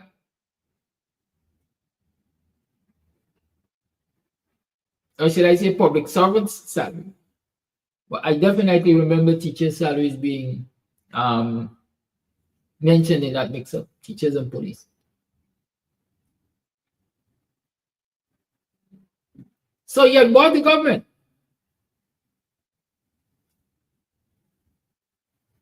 How was he able to do that? He had enough money to knock dog, right? How? Allegedly, he was the drug kingpin in the country, right? How was he not arrested? How was he not incarcerated? How was he an untouchable?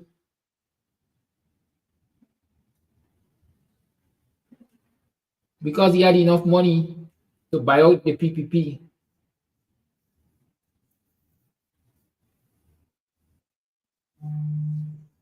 And be the government of the government.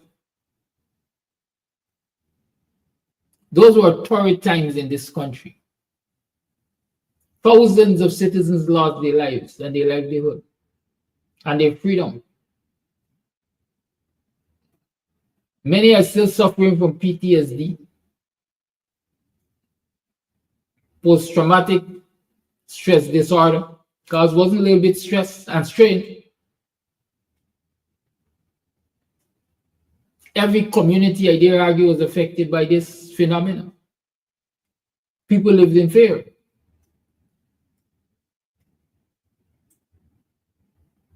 There were the quote-unquote kidnappings and beatings and dumpings and so on. The government was bought and paid for. Fast forward, let's go to 2020. I want to go there, 2020, 2019, 2020. I have a nasty way of when I come across videos, I don't save them, or I don't remember where I saved them when I'm ready to talk about them or use them. But there's a video with Azmuddin.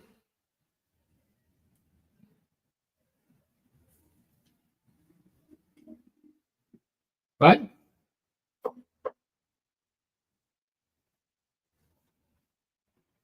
Telling the people in Essequibo. Very short video. It's one of the few times you really heard Azmuddin speak.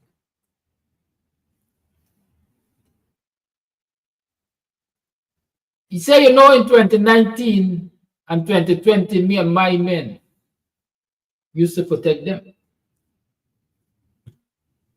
In 2019 and 2020, they lived in fear. Me and my men used to protect them. If they want to go on the East Coast, I used to have to send my men to protect them.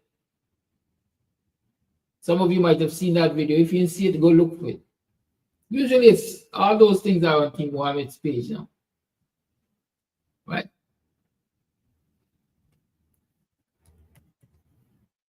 That tells the story, right? Does it? Does it tell a story? But not only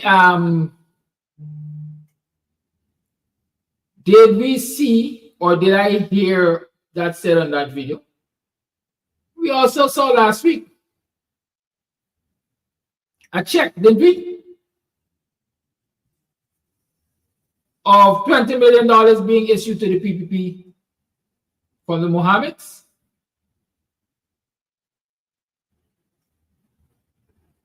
I saw that, and I did show it to you.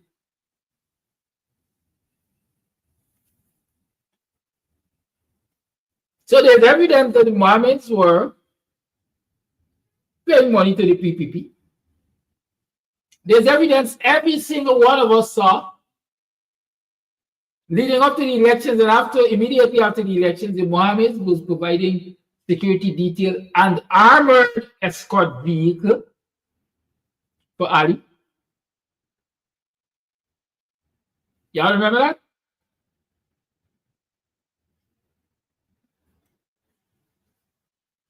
And then there were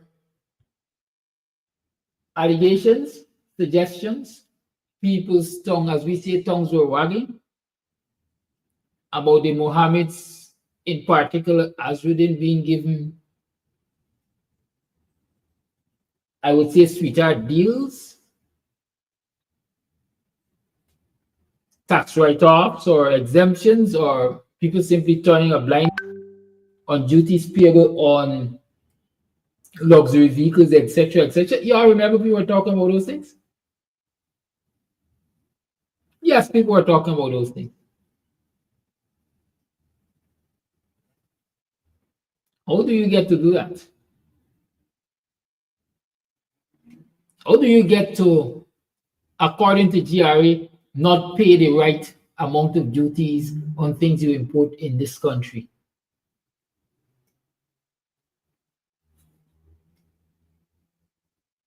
You have to have the authority of the government, the head of government,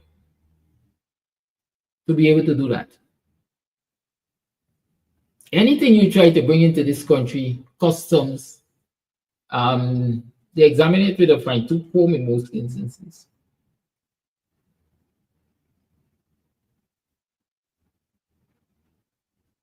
And since you bring in a shiny toy like those that Azmuddin has, they're eye-catching, so right away they will draw attention.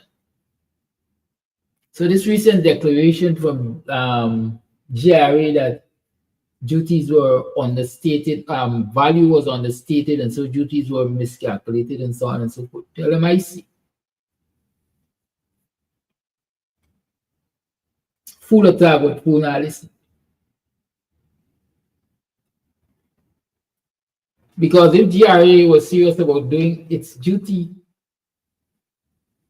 as empowered by law without taking political instructions, I remember, and I can say that I remember because it was in the public domain, when Azruddin bought in his first high-end car, I think it might have been a Ferrari. There were documents circulating saying that this man paid no full duty on what he brought in, and this country was being robbed how much $100 million in taxes. If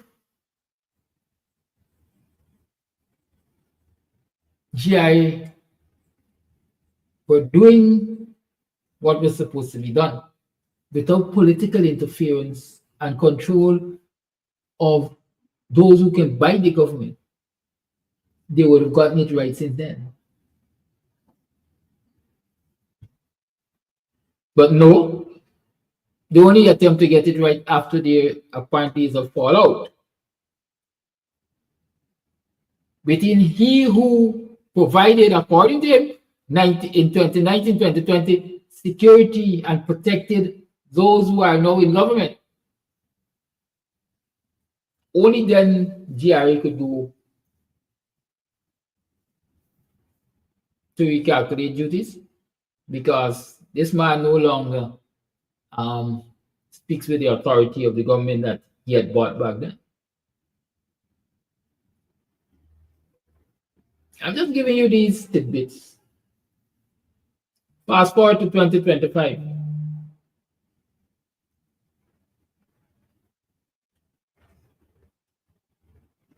I've been telling you since 2020, pay attention to the PPP arming itself and its people through paramilitary groups.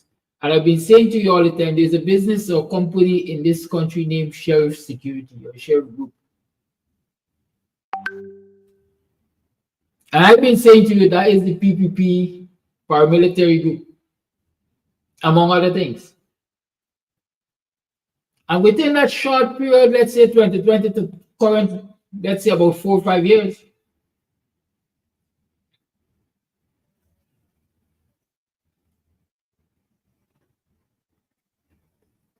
Sheriff is in every single aspect of the Guyanese economy, Guyanese life, if you want to call it that. Every single aspect. Sheriff this, sheriff that, sheriff the other, sheriff the next. But that doesn't concern me too much, because they're going to tell you that, you know, sheriff is owned by Indo-Guyanese, and Indo-Guyanese are good business people. They're people good at investing from scratch, from your daddy being a taxi driver, investing from scratch. That before you even make party, you own 3/4 of a nation's economy. They're going to tell you that.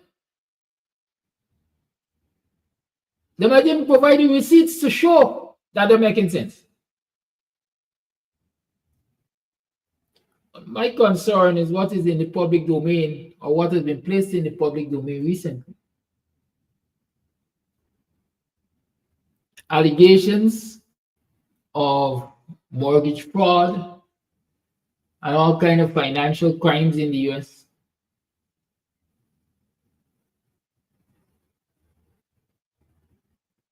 By one of the beneficial owners, perhaps the managing director of this company.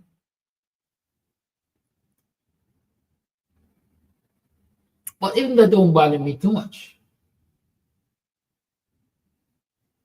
But when I see semblance of the Roger Khan era, I have to sit up and pay attention. Have you looked at Francis Michael Bailey? Is that his name? Page recently. Have you seen a young man by the name of Lee? accusing the managing director of having him stripped butt naked and tortured.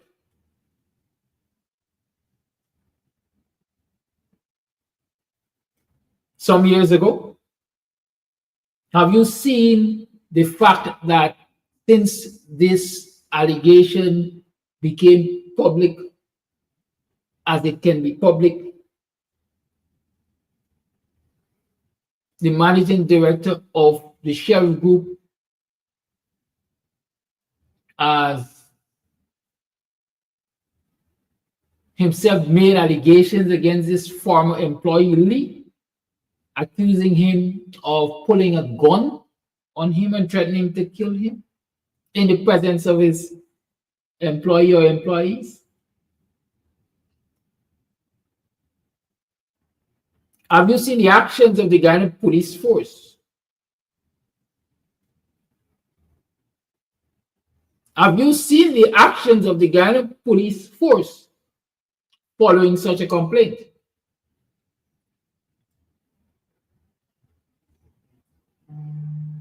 I've been paying attention to them. And they take me back to the era of Roger Khan.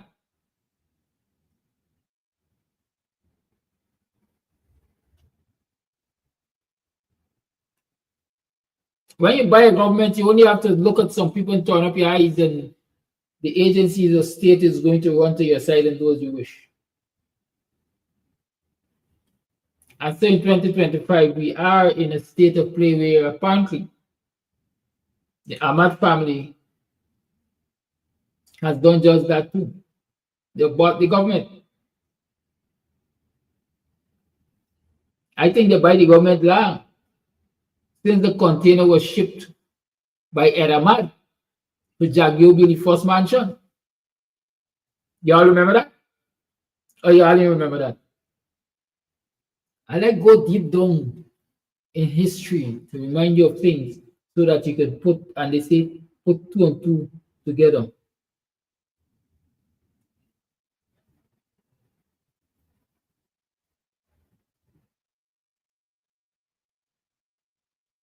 I never knew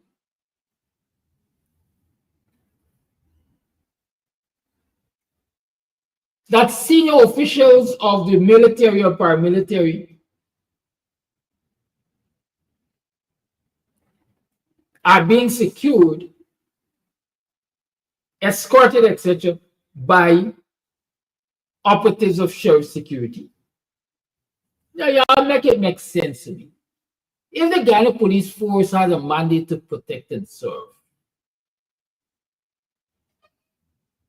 and the senior officers have to be protected and served by people who are not members of the Ghana police force, what sense it make? Make it make sense to me.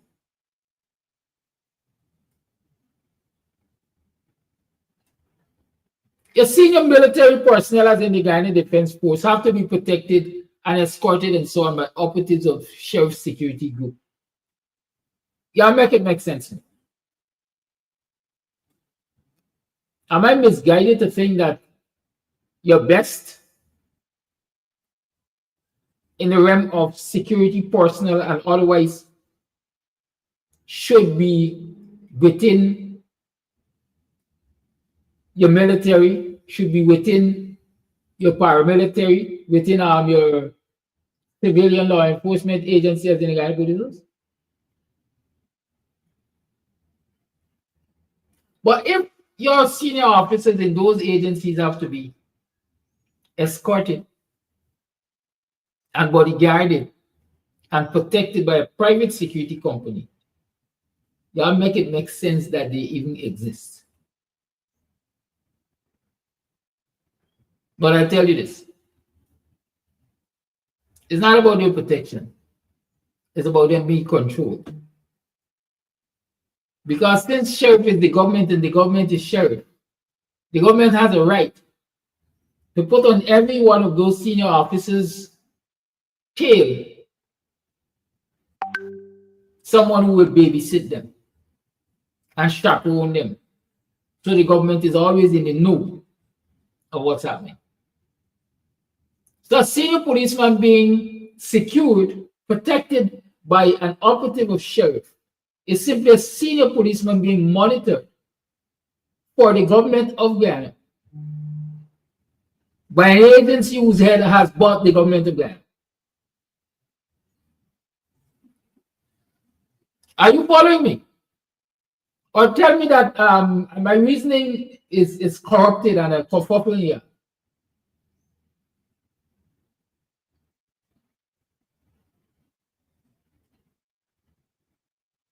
So that's the state of play.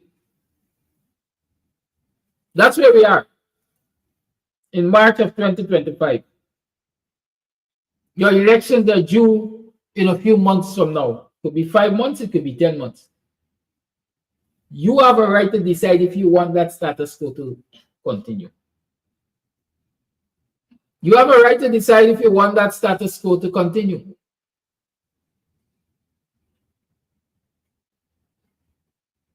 You also have a right to decide if you want to be promised cash grant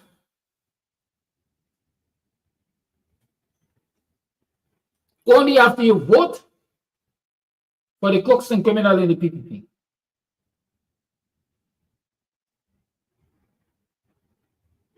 Or you want a government that will guarantee you cash grant, whether you vote them in or out of office.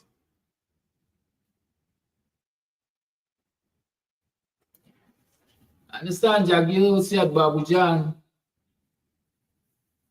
if the people vote for the PPP again, they're going to get another cash grant. WP has been saying to the people from North the Boy, every household should receive a cash grant annually.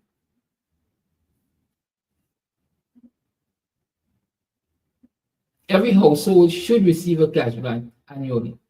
WP has committed itself to fighting for that in any government that it is a part of.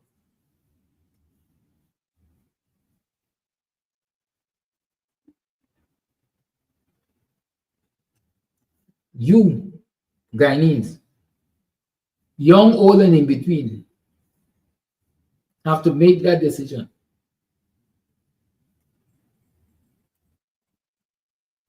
There's no fancy speech I need to make to anybody, or members of the opposition, quite frankly, need to make to anybody for them to see the light of day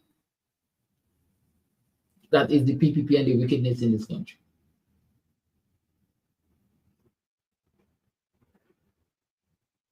If you don't see it, it's because you want to see it. Let's go back to that short skit. You could buy things. And when you get to the level that you can buy people, you can buy the government. And when you can buy the government, since the government makes the laws, you can buy slaves again. How many slaves have we sold and bought in this country recently? Call them bottom lickers. Call them sellouts. Call them Uncle Tom. Call them whatever you want. Call them 00. Call them whatever you want.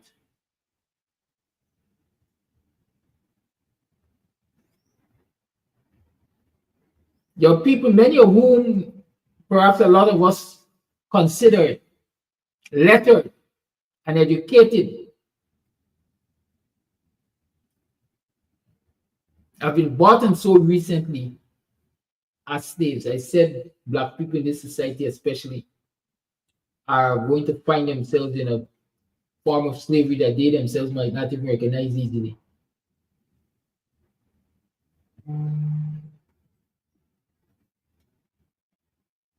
How long does it take? 4 years to nurture a slave? To put it in a red t-shirt or a suit and carry it to Babujan? To get it to say that Black African Guyanese youths are lazy, they don't like work, they are unlettered, they don't want education? Or in the words of Joe Hamilton, Pulori Joe, when they got to the Vibes Cartel show, they ain't got time with you the next morning, they come into work. But we gotta eat bread. How long does it take to nurture such a slave?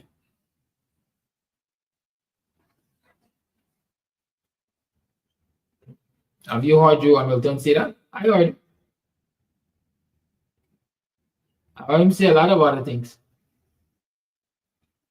But in all of his utterances, I've heard it that the Minister of Labor in this country is permitting the labor laws in this country to be disregarded.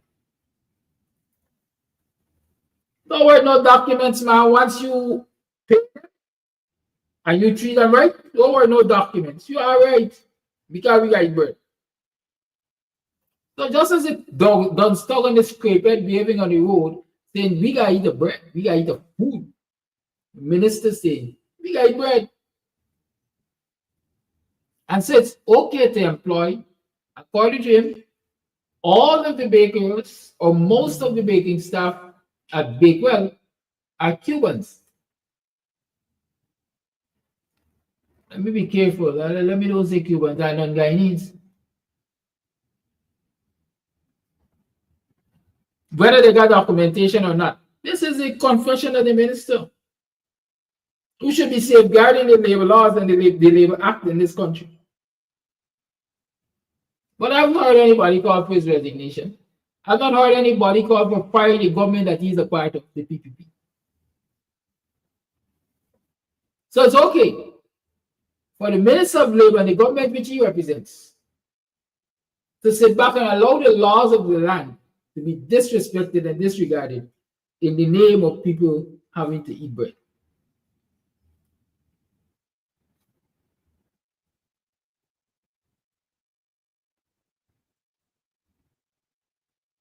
I should go and bring some Asians. That's I got work to do and I ain't finding nobody to do work. Will they allow them to work without documentation? Because there's a demand for labor and the supply doesn't meet demand in this country. Even if the supply doesn't meet demand and you have to get supply from externally, there are procedures to be followed.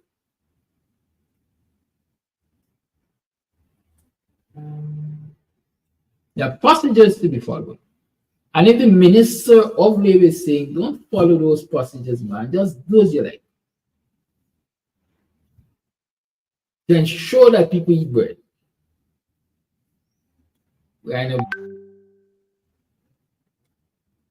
But you, the Guyanese, have the authority to fix that. Quite frankly, I don't care who does Bakewell bread. I don't eat it. For 100 years now, I don't eat Bakewell bread. I have my own opinion about it.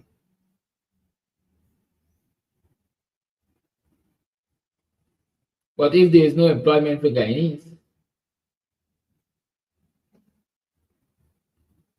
at Bakewell, then from where I stand, you shouldn't be able to get my money to pay the undocumented workers that they employ. You see, a lot of people make it out about the Guyanese youth, African Guyanese youth, not wanting to work and so on and so forth. But in many instances, the question has to be asked, is it that they don't want to work or they don't want to work for the remuneration that is offered them? And don't tell me that foreigners are coming and accepting less. Because the reality is, foreigners might be in a worse state than Guyanese youths. The Venezuelans who are running from the craziness in Venezuela would see it as better conditions of work and better pay. Coming into Guyana being paid what is being offered to Guyanese, or even less.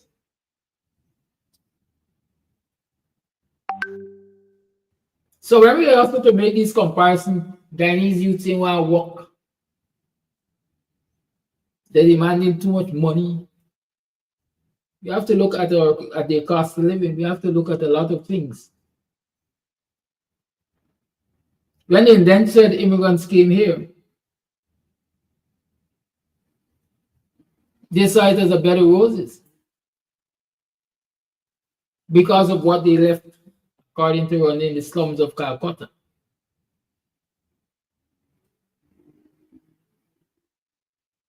Men will say they were being paid slave wages at that time, or pittances at that time, but it was better for them. It's the same argument that they used against our ancestors of the plantation. Them black man don't want work.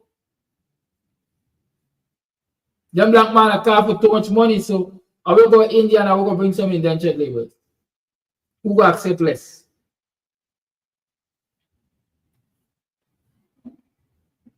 In modern Ghana, we're hearing the same thing. Them black youth now want work. I will go to Bangladesh. I will go bring some Bangladeshi for work for less. Different forms of slavery right in front of your eyes. Or same operations right in front of your eyes. The lines are open 6225923 is the number to call. Yes. If I want bread, I go to Benjamin's Bakery. I don't even eat much bread anyhow. I go to Benjamin's Bakery for bread. Or Federal Management bread. Graham's Bakery or the Sam's in Pleasance. Sam's Bakery. That is your bread.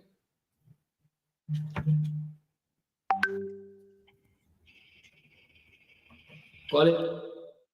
Hey, good morning, Captain. Good morning, Mr. Amsterdam. To you and your listening public. This morning, I'm going to touch on the topic where you talked about Roger Khan. Roger Khan was arrested and deported to the US in his time. And he returned to Guyana under your government. And not one day he was detained or questioned about the things you are talking about. Now, if you have all the evidence, you can file charges. Why you not do that? Hello? I'm waiting for you to be finished brewing. You finished? Yeah. Good. At least you heard it from the asking mouth. He's finished brewing. Because that's what he's doing, break. I will say it, and I will say it loudly and clearly, despite I know it is being repetitive, because I've said it several times before. All those who expected the Granger administration to be able to charge and successfully prosecute Roger Khan, like a walk in the park, tell them I say, with no compunction, that they are a pack of clowns. You know why they're a pack of clowns? I have just explained to you. I've just shown you how Roger Khan, over the years, bought the government of Ghana and was the commander-in-chief of the commander-in-chief of the Ghana Police Force and Armed Forces. And so when Roger Khan spoke, he spoke with the authority of the government. I challenge you all, go check the police records. In all of the lawlessness this Jagdio and all of the members of the government they going on with over the years, all of them 20 plus years. Go ask the police for a file on the misbehavior of members of the PPP in government. In other words, go ask them for the evidence. I tell you they ain't got none because they weren't collecting it. If the crimes were being committed by the crime chief, let's say, who will collect and preserve the evidence on the crime chief?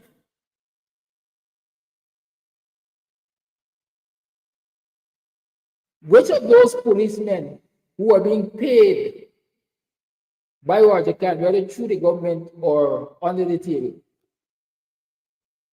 would have collected and kept the evidence to be used to easily prosecute Roger?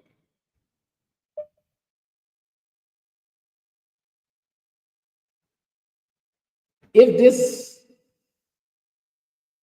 thing that the brain they just know could provide the answer to that question, or even the docket, then we could talk. Otherwise, let him continue to breathe. Call it life. Yes, good morning to you and all my black brothers and sisters in Guyana. Good morning to you guys. Thank God for another day, another week. We're going to get there. We will get there. We must get there. Somebody on your life, they said, Flash Gardner, we don't need to hear your voice today. Don't come back on. We love to explain things, you know. But thank God for Miss Robin. Miss Robin said, no, he's our family. I want to hear his opinion.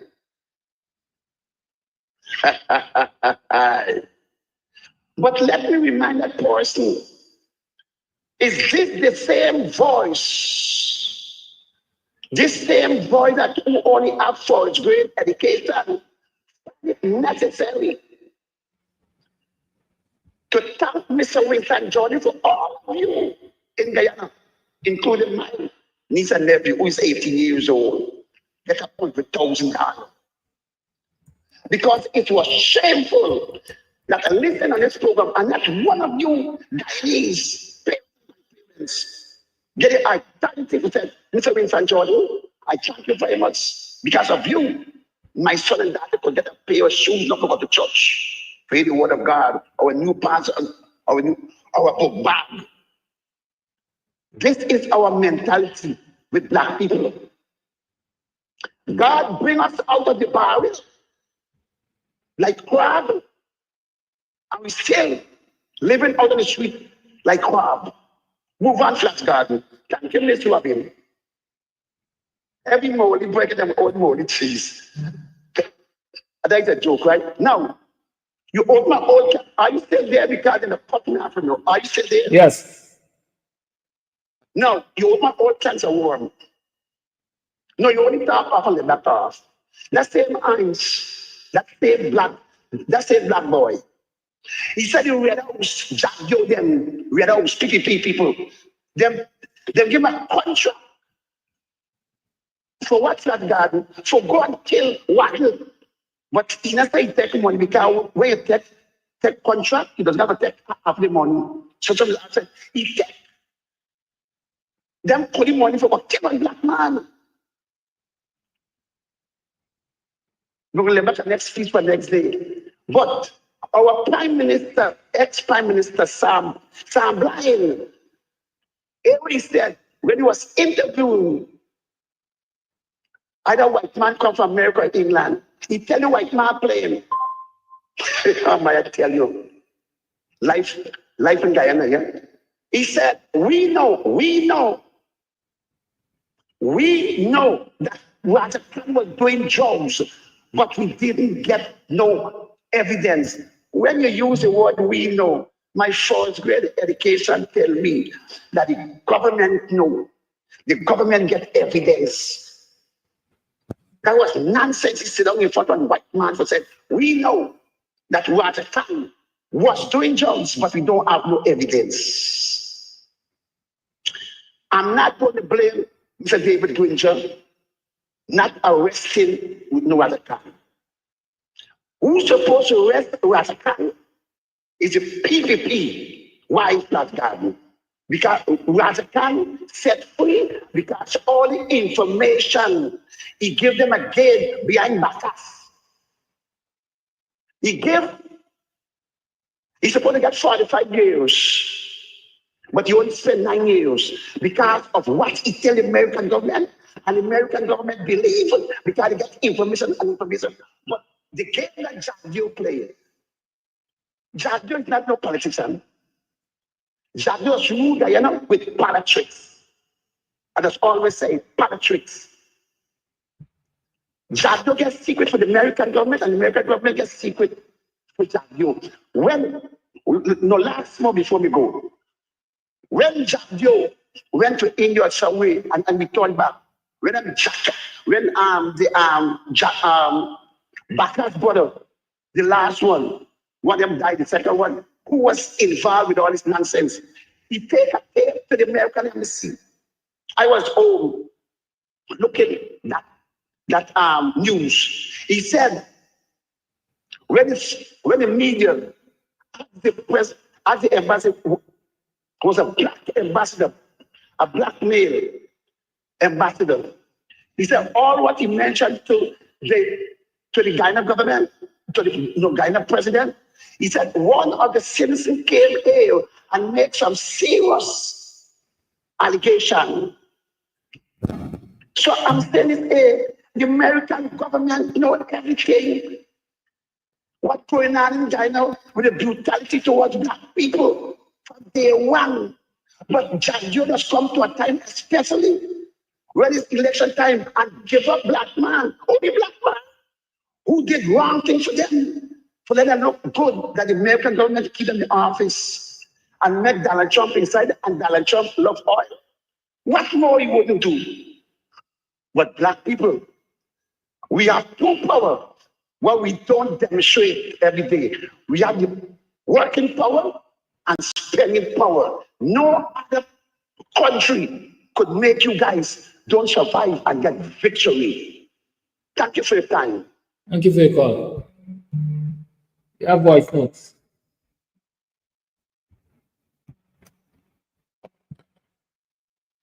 Jah gave her his strength.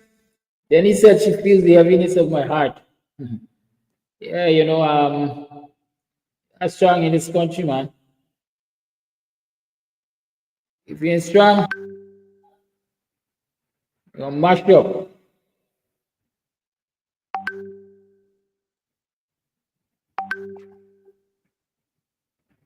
Caller. In a minute. You're on. Yeah, concerning Roger, the Apple government could have invited overseas investigators to do their job, to investigate Roger Khan. But they had to use the police force. So I don't know why you're going around the bush about the police compromising and all that. They could have called international body to investigate. Hello? I'm here, I'm listening to you. Yeah. So you trying to bamboozle people, but the police force corrupt and the government and the international body and investigate Roger Khan. But they didn't do that. Thank you. Thank you for your call. Is who bamboozling people, man? Who got interest in bamboozling people? Huh? Who has an interest in bamboozling people? Jadjo?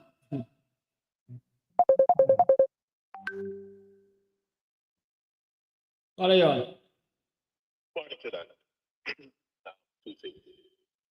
As to the Minister of Labour, that nonsense that you say, I can tell you, give an example, myself, I lived in Turkey. After 13 years, someone had to ask like 3 times when my work was expired. They had to ask like 3 times to people for my skills. Interview the people, show the Ministry of Labour that they have interviewed people, and what they're looking for cannot be filled. Hence, then the Ministry of Labour will give the go ahead by government to be renewed and finished there. But I still, even though Ministry of Labour gives permission for that, I'm jumping something. The company has to show compliance with NIS, like NIS, that they have been paid their NIS. and have been paying the NIS for me. Good. At the end of that, my document still has to go to the Board of Immigration, and I'm at the mercy of the 7 people that sits on that board to say ye or me. I am sure your laws close to that in Guyana or somewhere else, and that is not being applied. And number 2, they do not employ low-level or give work with to low-level skills. You have to be of some specialty. Vehicle? Hell no. Tourism? That is only for behaviors. Certain things are only for behaviors. Taxi drivers? Only for behaviors.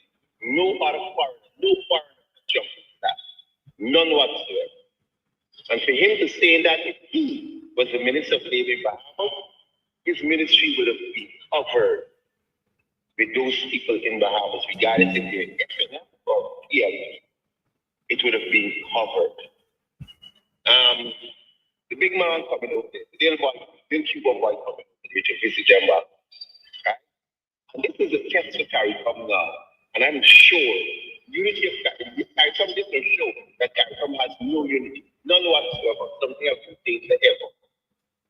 To get rid of the Cuban doctors, the Cuban medical whatsoever that Trump is demanding, right? They will achieve it in Guyana. And you know what? They say, well, look, we're going to go to India, Bangladesh, and bring people. Trust me, they're going to buckle and say, we are going to go with what the people say. You understand? That's just what's going to happen over there here. They will not stand up like, they will not stand up like the Federal Ralph. They will not stand up like nobody else, like Rowdy and them. They will not. Because they are not more than white worshippers. Call a spade a spade. They are white worshippers. That's all I have to say. Thank you for your call.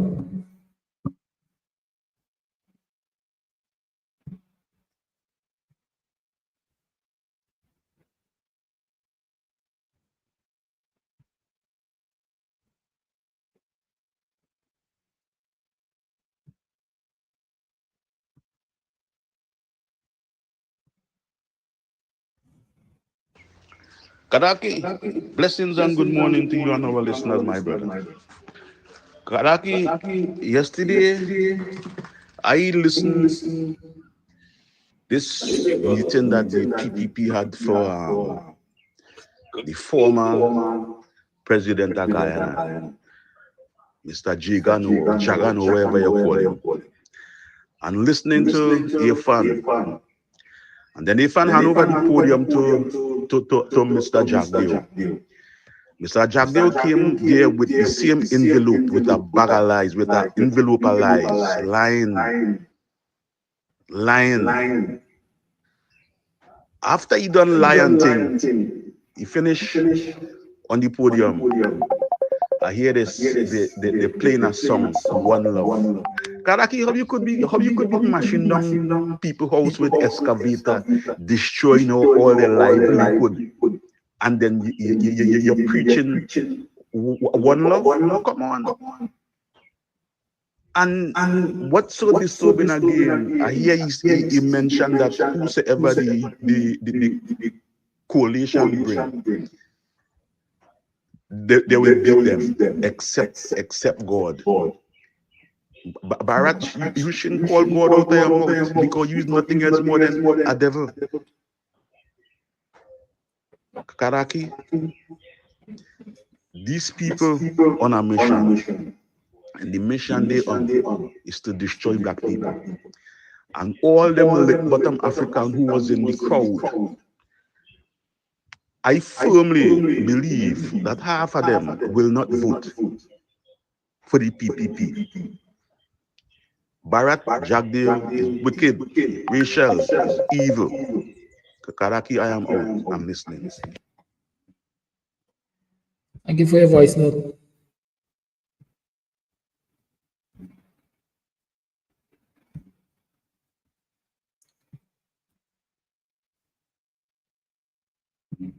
Good morning. I wanted to know if Jagdeo and Alien see the water on the east bank, the river coming into the road, Anytime you could hear a disaster happen there, I pray it doesn't happen when I'm in a vehicle going home. This water being, I think you should go and check. This water coming closer and closer to the river coming into the road. And like the water must be maybe washing under the road already. The lines remain open. 6225933 is the number to call. You're tuned to the Guyanese Morning Time. I am your host, Hidaki Amsterdam. Call it.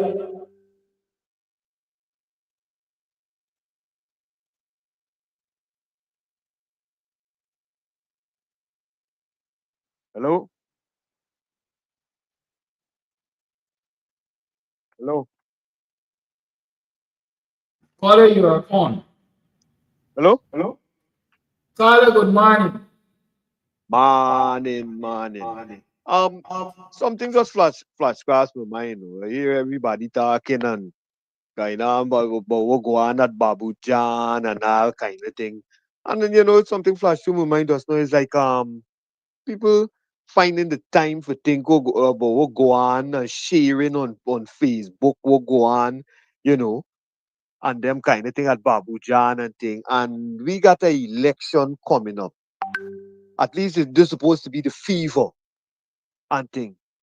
And the focus on the biometrics thing, you can hear the kind of talk going on. The focus on like who could be presidential candidate and thing. Because these people these leaders and thing don't feel that them alone could do it and make the decisions and all kind of thing. We got to have these conversations and them kind of thing instead of finding the time to think about what go on at Babu Jan. And with all due respect, because we got an election facing we brothers and sisters, and I think they're supposed to be refocused, thinking about who could be a potential candidate. Let we have these conversations now with arrogance and them kind of thing because does this be election fever? We got prepared.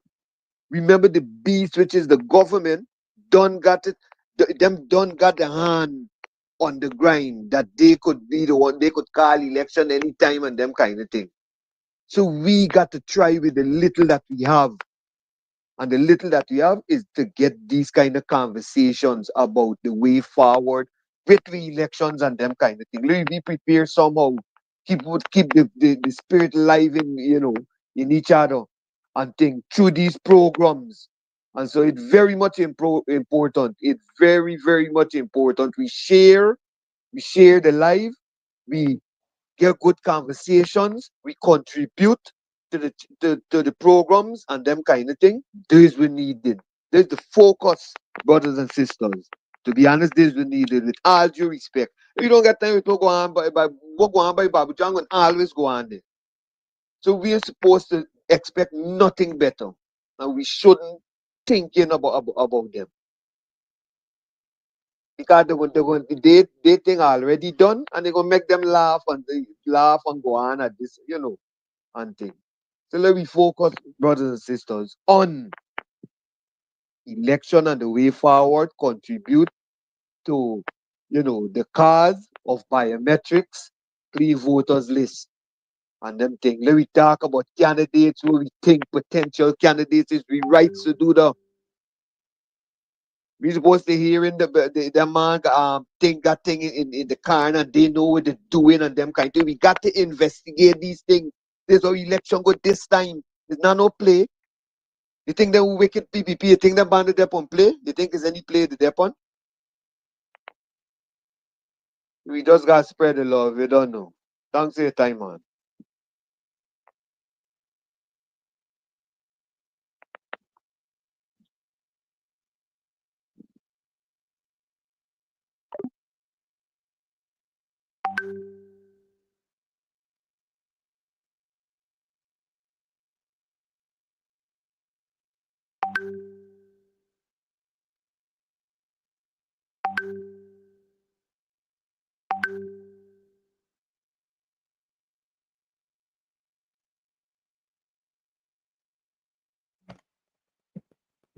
Hello, good morning.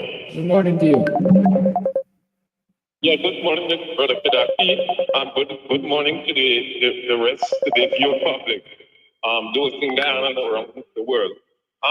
Brother Kadaki, while I did not attempt to be a director of your program, I see some of the issues being discussed this morning, and yeah, not issues, but we should really be having time with the man we did at BNCR and sheriff or wherever. We have an election to win, and we have the devil to fight. And each moment takes time. And I would just want to advise that we focus on removing, come up with ideas of removing these demons out of office within the ambits of the law. Just let us focus on that. And every thought and every action should be geared to removing the PPP from office. Let us not waste time. Time is not on our hand. Let us, by way of the ballot, until they choose otherwise, let us, by way of the ballot, engage in every process of removing this regime from government. That's the only alternative to everything that we've seen here this morning. There's no other alternative. You understand? I would like to remind us that tomorrow afternoon, after at 5 o'clock, we still have the stand-up email vigil and demonstration. And I'm calling on all Guyanese to attend that meeting.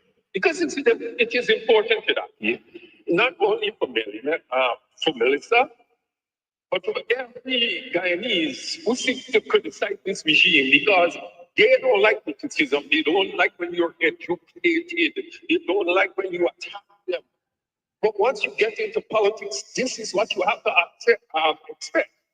You understand? I would even go so far as to say that those of you who are in Essequibo, do your own demonstration there. There's a lot of people in Essequibo, Queenstown, and other villages who would like to pop to that activity. But our people don't have money at this time. So I suggested that those who are in Essequibo, you do a visit, Dartmouth and Queenstown and Henrietta, converge on Regina and do your own vigil here, do your own get together, put your money together like our ancestors did. You buy a little refreshment or whatever is needed, and you get your black cards and you go there from 5 hours, like 4:30 or tomorrow afternoon, and you do your thing. The Linden do the same thing. Those of you who are listening to the program this morning from Linden, Brother Sharma Solomon, Norris King, and Vanessa Kissoon, all these people from Linden come together, go to the car park, the bus park, pool your resources, get your placard, do your thing in Linden. Because not everybody can be able to afford the passage at this time. Come to Georgetown. Northeast does do the same thing. I guess even people in Ansborough or Victoria come together, come out in the villages at 4:35 o'clock tomorrow. All your resources. You don't have to, if you don't have the money to come to town, do your thing right there. Organize in your village. Come out in your village. Thank you, Carl. It's 4 minutes to the 9 o'clock hour. You're tuned to the Guyanese morning time. It's time for me to leave you then. Yes, at 4 minutes to 9, it's time for me to take my leave of you. Continue to share the live, continue to support the program, continue to encourage others to tune in and subscribe. Continue to be safe, continue to stay woke. The last caller said, listen, we got an election to win, we got a government to get out of office and so on and so forth. And we shouldn't be talking about what's going on at Babujan. Well, trust me, what's going on at Babujan has a direct impact on what will happen with the elections and influencing people's votes. The PPP always start the election campaign or continues the election campaign from Babuja. They always go there and appeal to the what I should say to those who pay tremendous respect to the likes of Chetty Jagan and Janet Jagan. So they go there and they appeal to them. That's why there's don't pour the heart of Papa Chetty and Bloy Bauji, right? They always do that quote-unquote pilgrimage to Babu Jan, especially when it comes up to elections. Then you see the most love for the Jagans.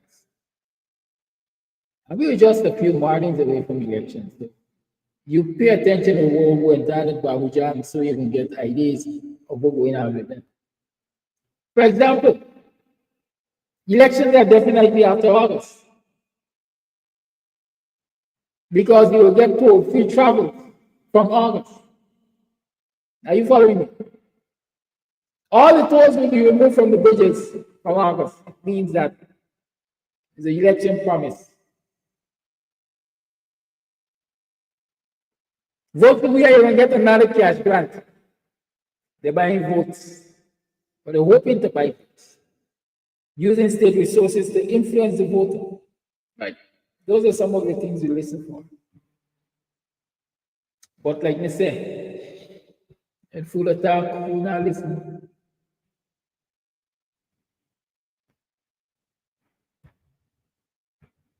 I will leave with what I came with. I love a good day. And this last side, with its rules and reigns over all living things. King of all kings, rule all things. Lord, give us strength. Never let I face. To live out the greater part of my days. Give us strength. Oh, Jah, give us strength. Oh, never let I face. No, to live out the greater part of my days. Give us strength. Yeah. Indeed, I see pestilence and plague, but I'm not afraid.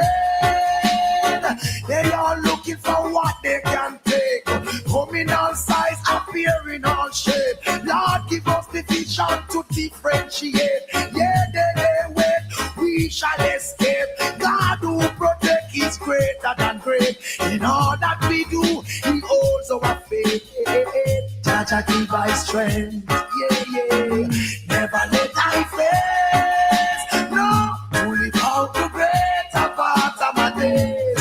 Give us strength. Whoa, Jah, give us strength.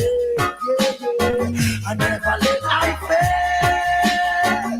To live out the greater part of my days. Give us strength. Yeah. Teach the youth them right in the way they should grow. Joy is a stream, constantly flow. And I don't wanna be unhappy. Let me live till I'm great. I work hard to get there. Keep out of tail bearers and backbiters way. Never let the seat of education decay, no way. Jah Jah give us strength, yeah. Never let I face. No, to live out the greater part of my days. Give us strength, yeah. Jah give us strength. I never let I face. Oh, to live out the greater part of my days. Give us strength. Shiloh. As plain as day night, feels that you will not listen. I see unattentively, witnessing tears rolling down cheeks, caring not about the damage they call it miscarriage. Oh, just stand in my heart for me. Jah Jah give us strength, yeah. I never let I face. To live out the greater part of my days. Give us strength, yeah. Jah give us strength. Whoa, never let us face. No, live out the greater part of our days. Give us strength. He who suffers conquers, winning the crown of victory in the end. The hour is there.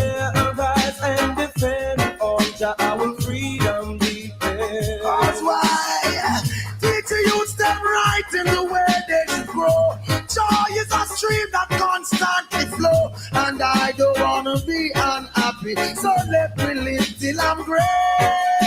I work hard to get paid. Keep out of the